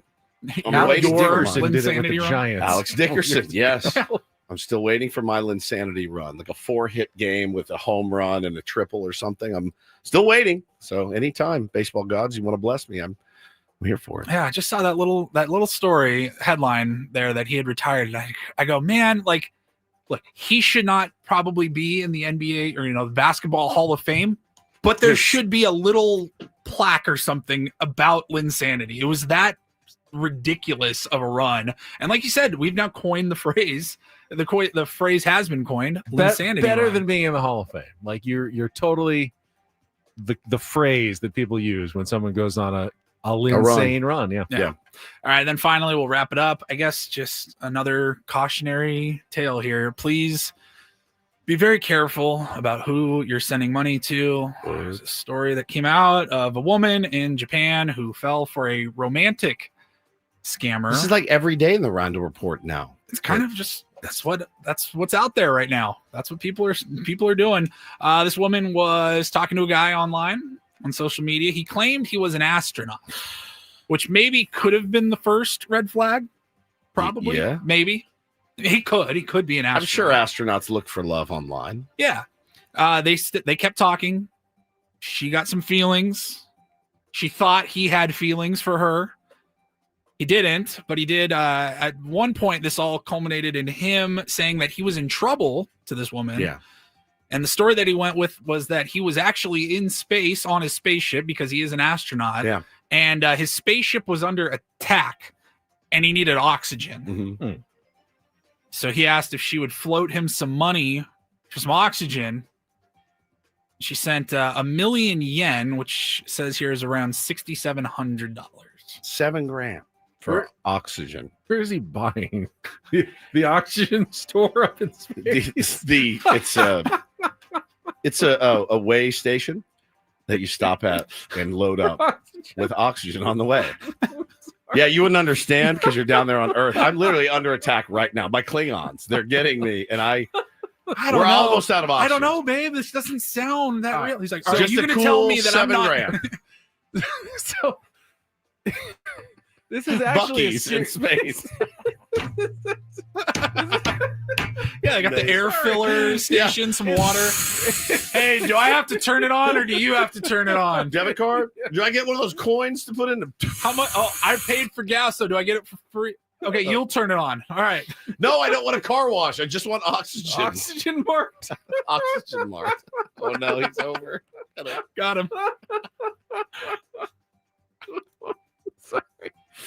I was going to say, it really is we had a story on Channel 10 last night. I was anchoring about romance scams, and they're usually a little more subtle. Like, I'm deployed overseas, I'm like a lieutenant commander in the military, and then, hey, we make a connection, and hey, let's do this on WhatsApp, and they will go for like 2 months, and like, hey, I'm still deployed, we're looking forward to meeting you, and then something happens like, hey, I'm coming home next week.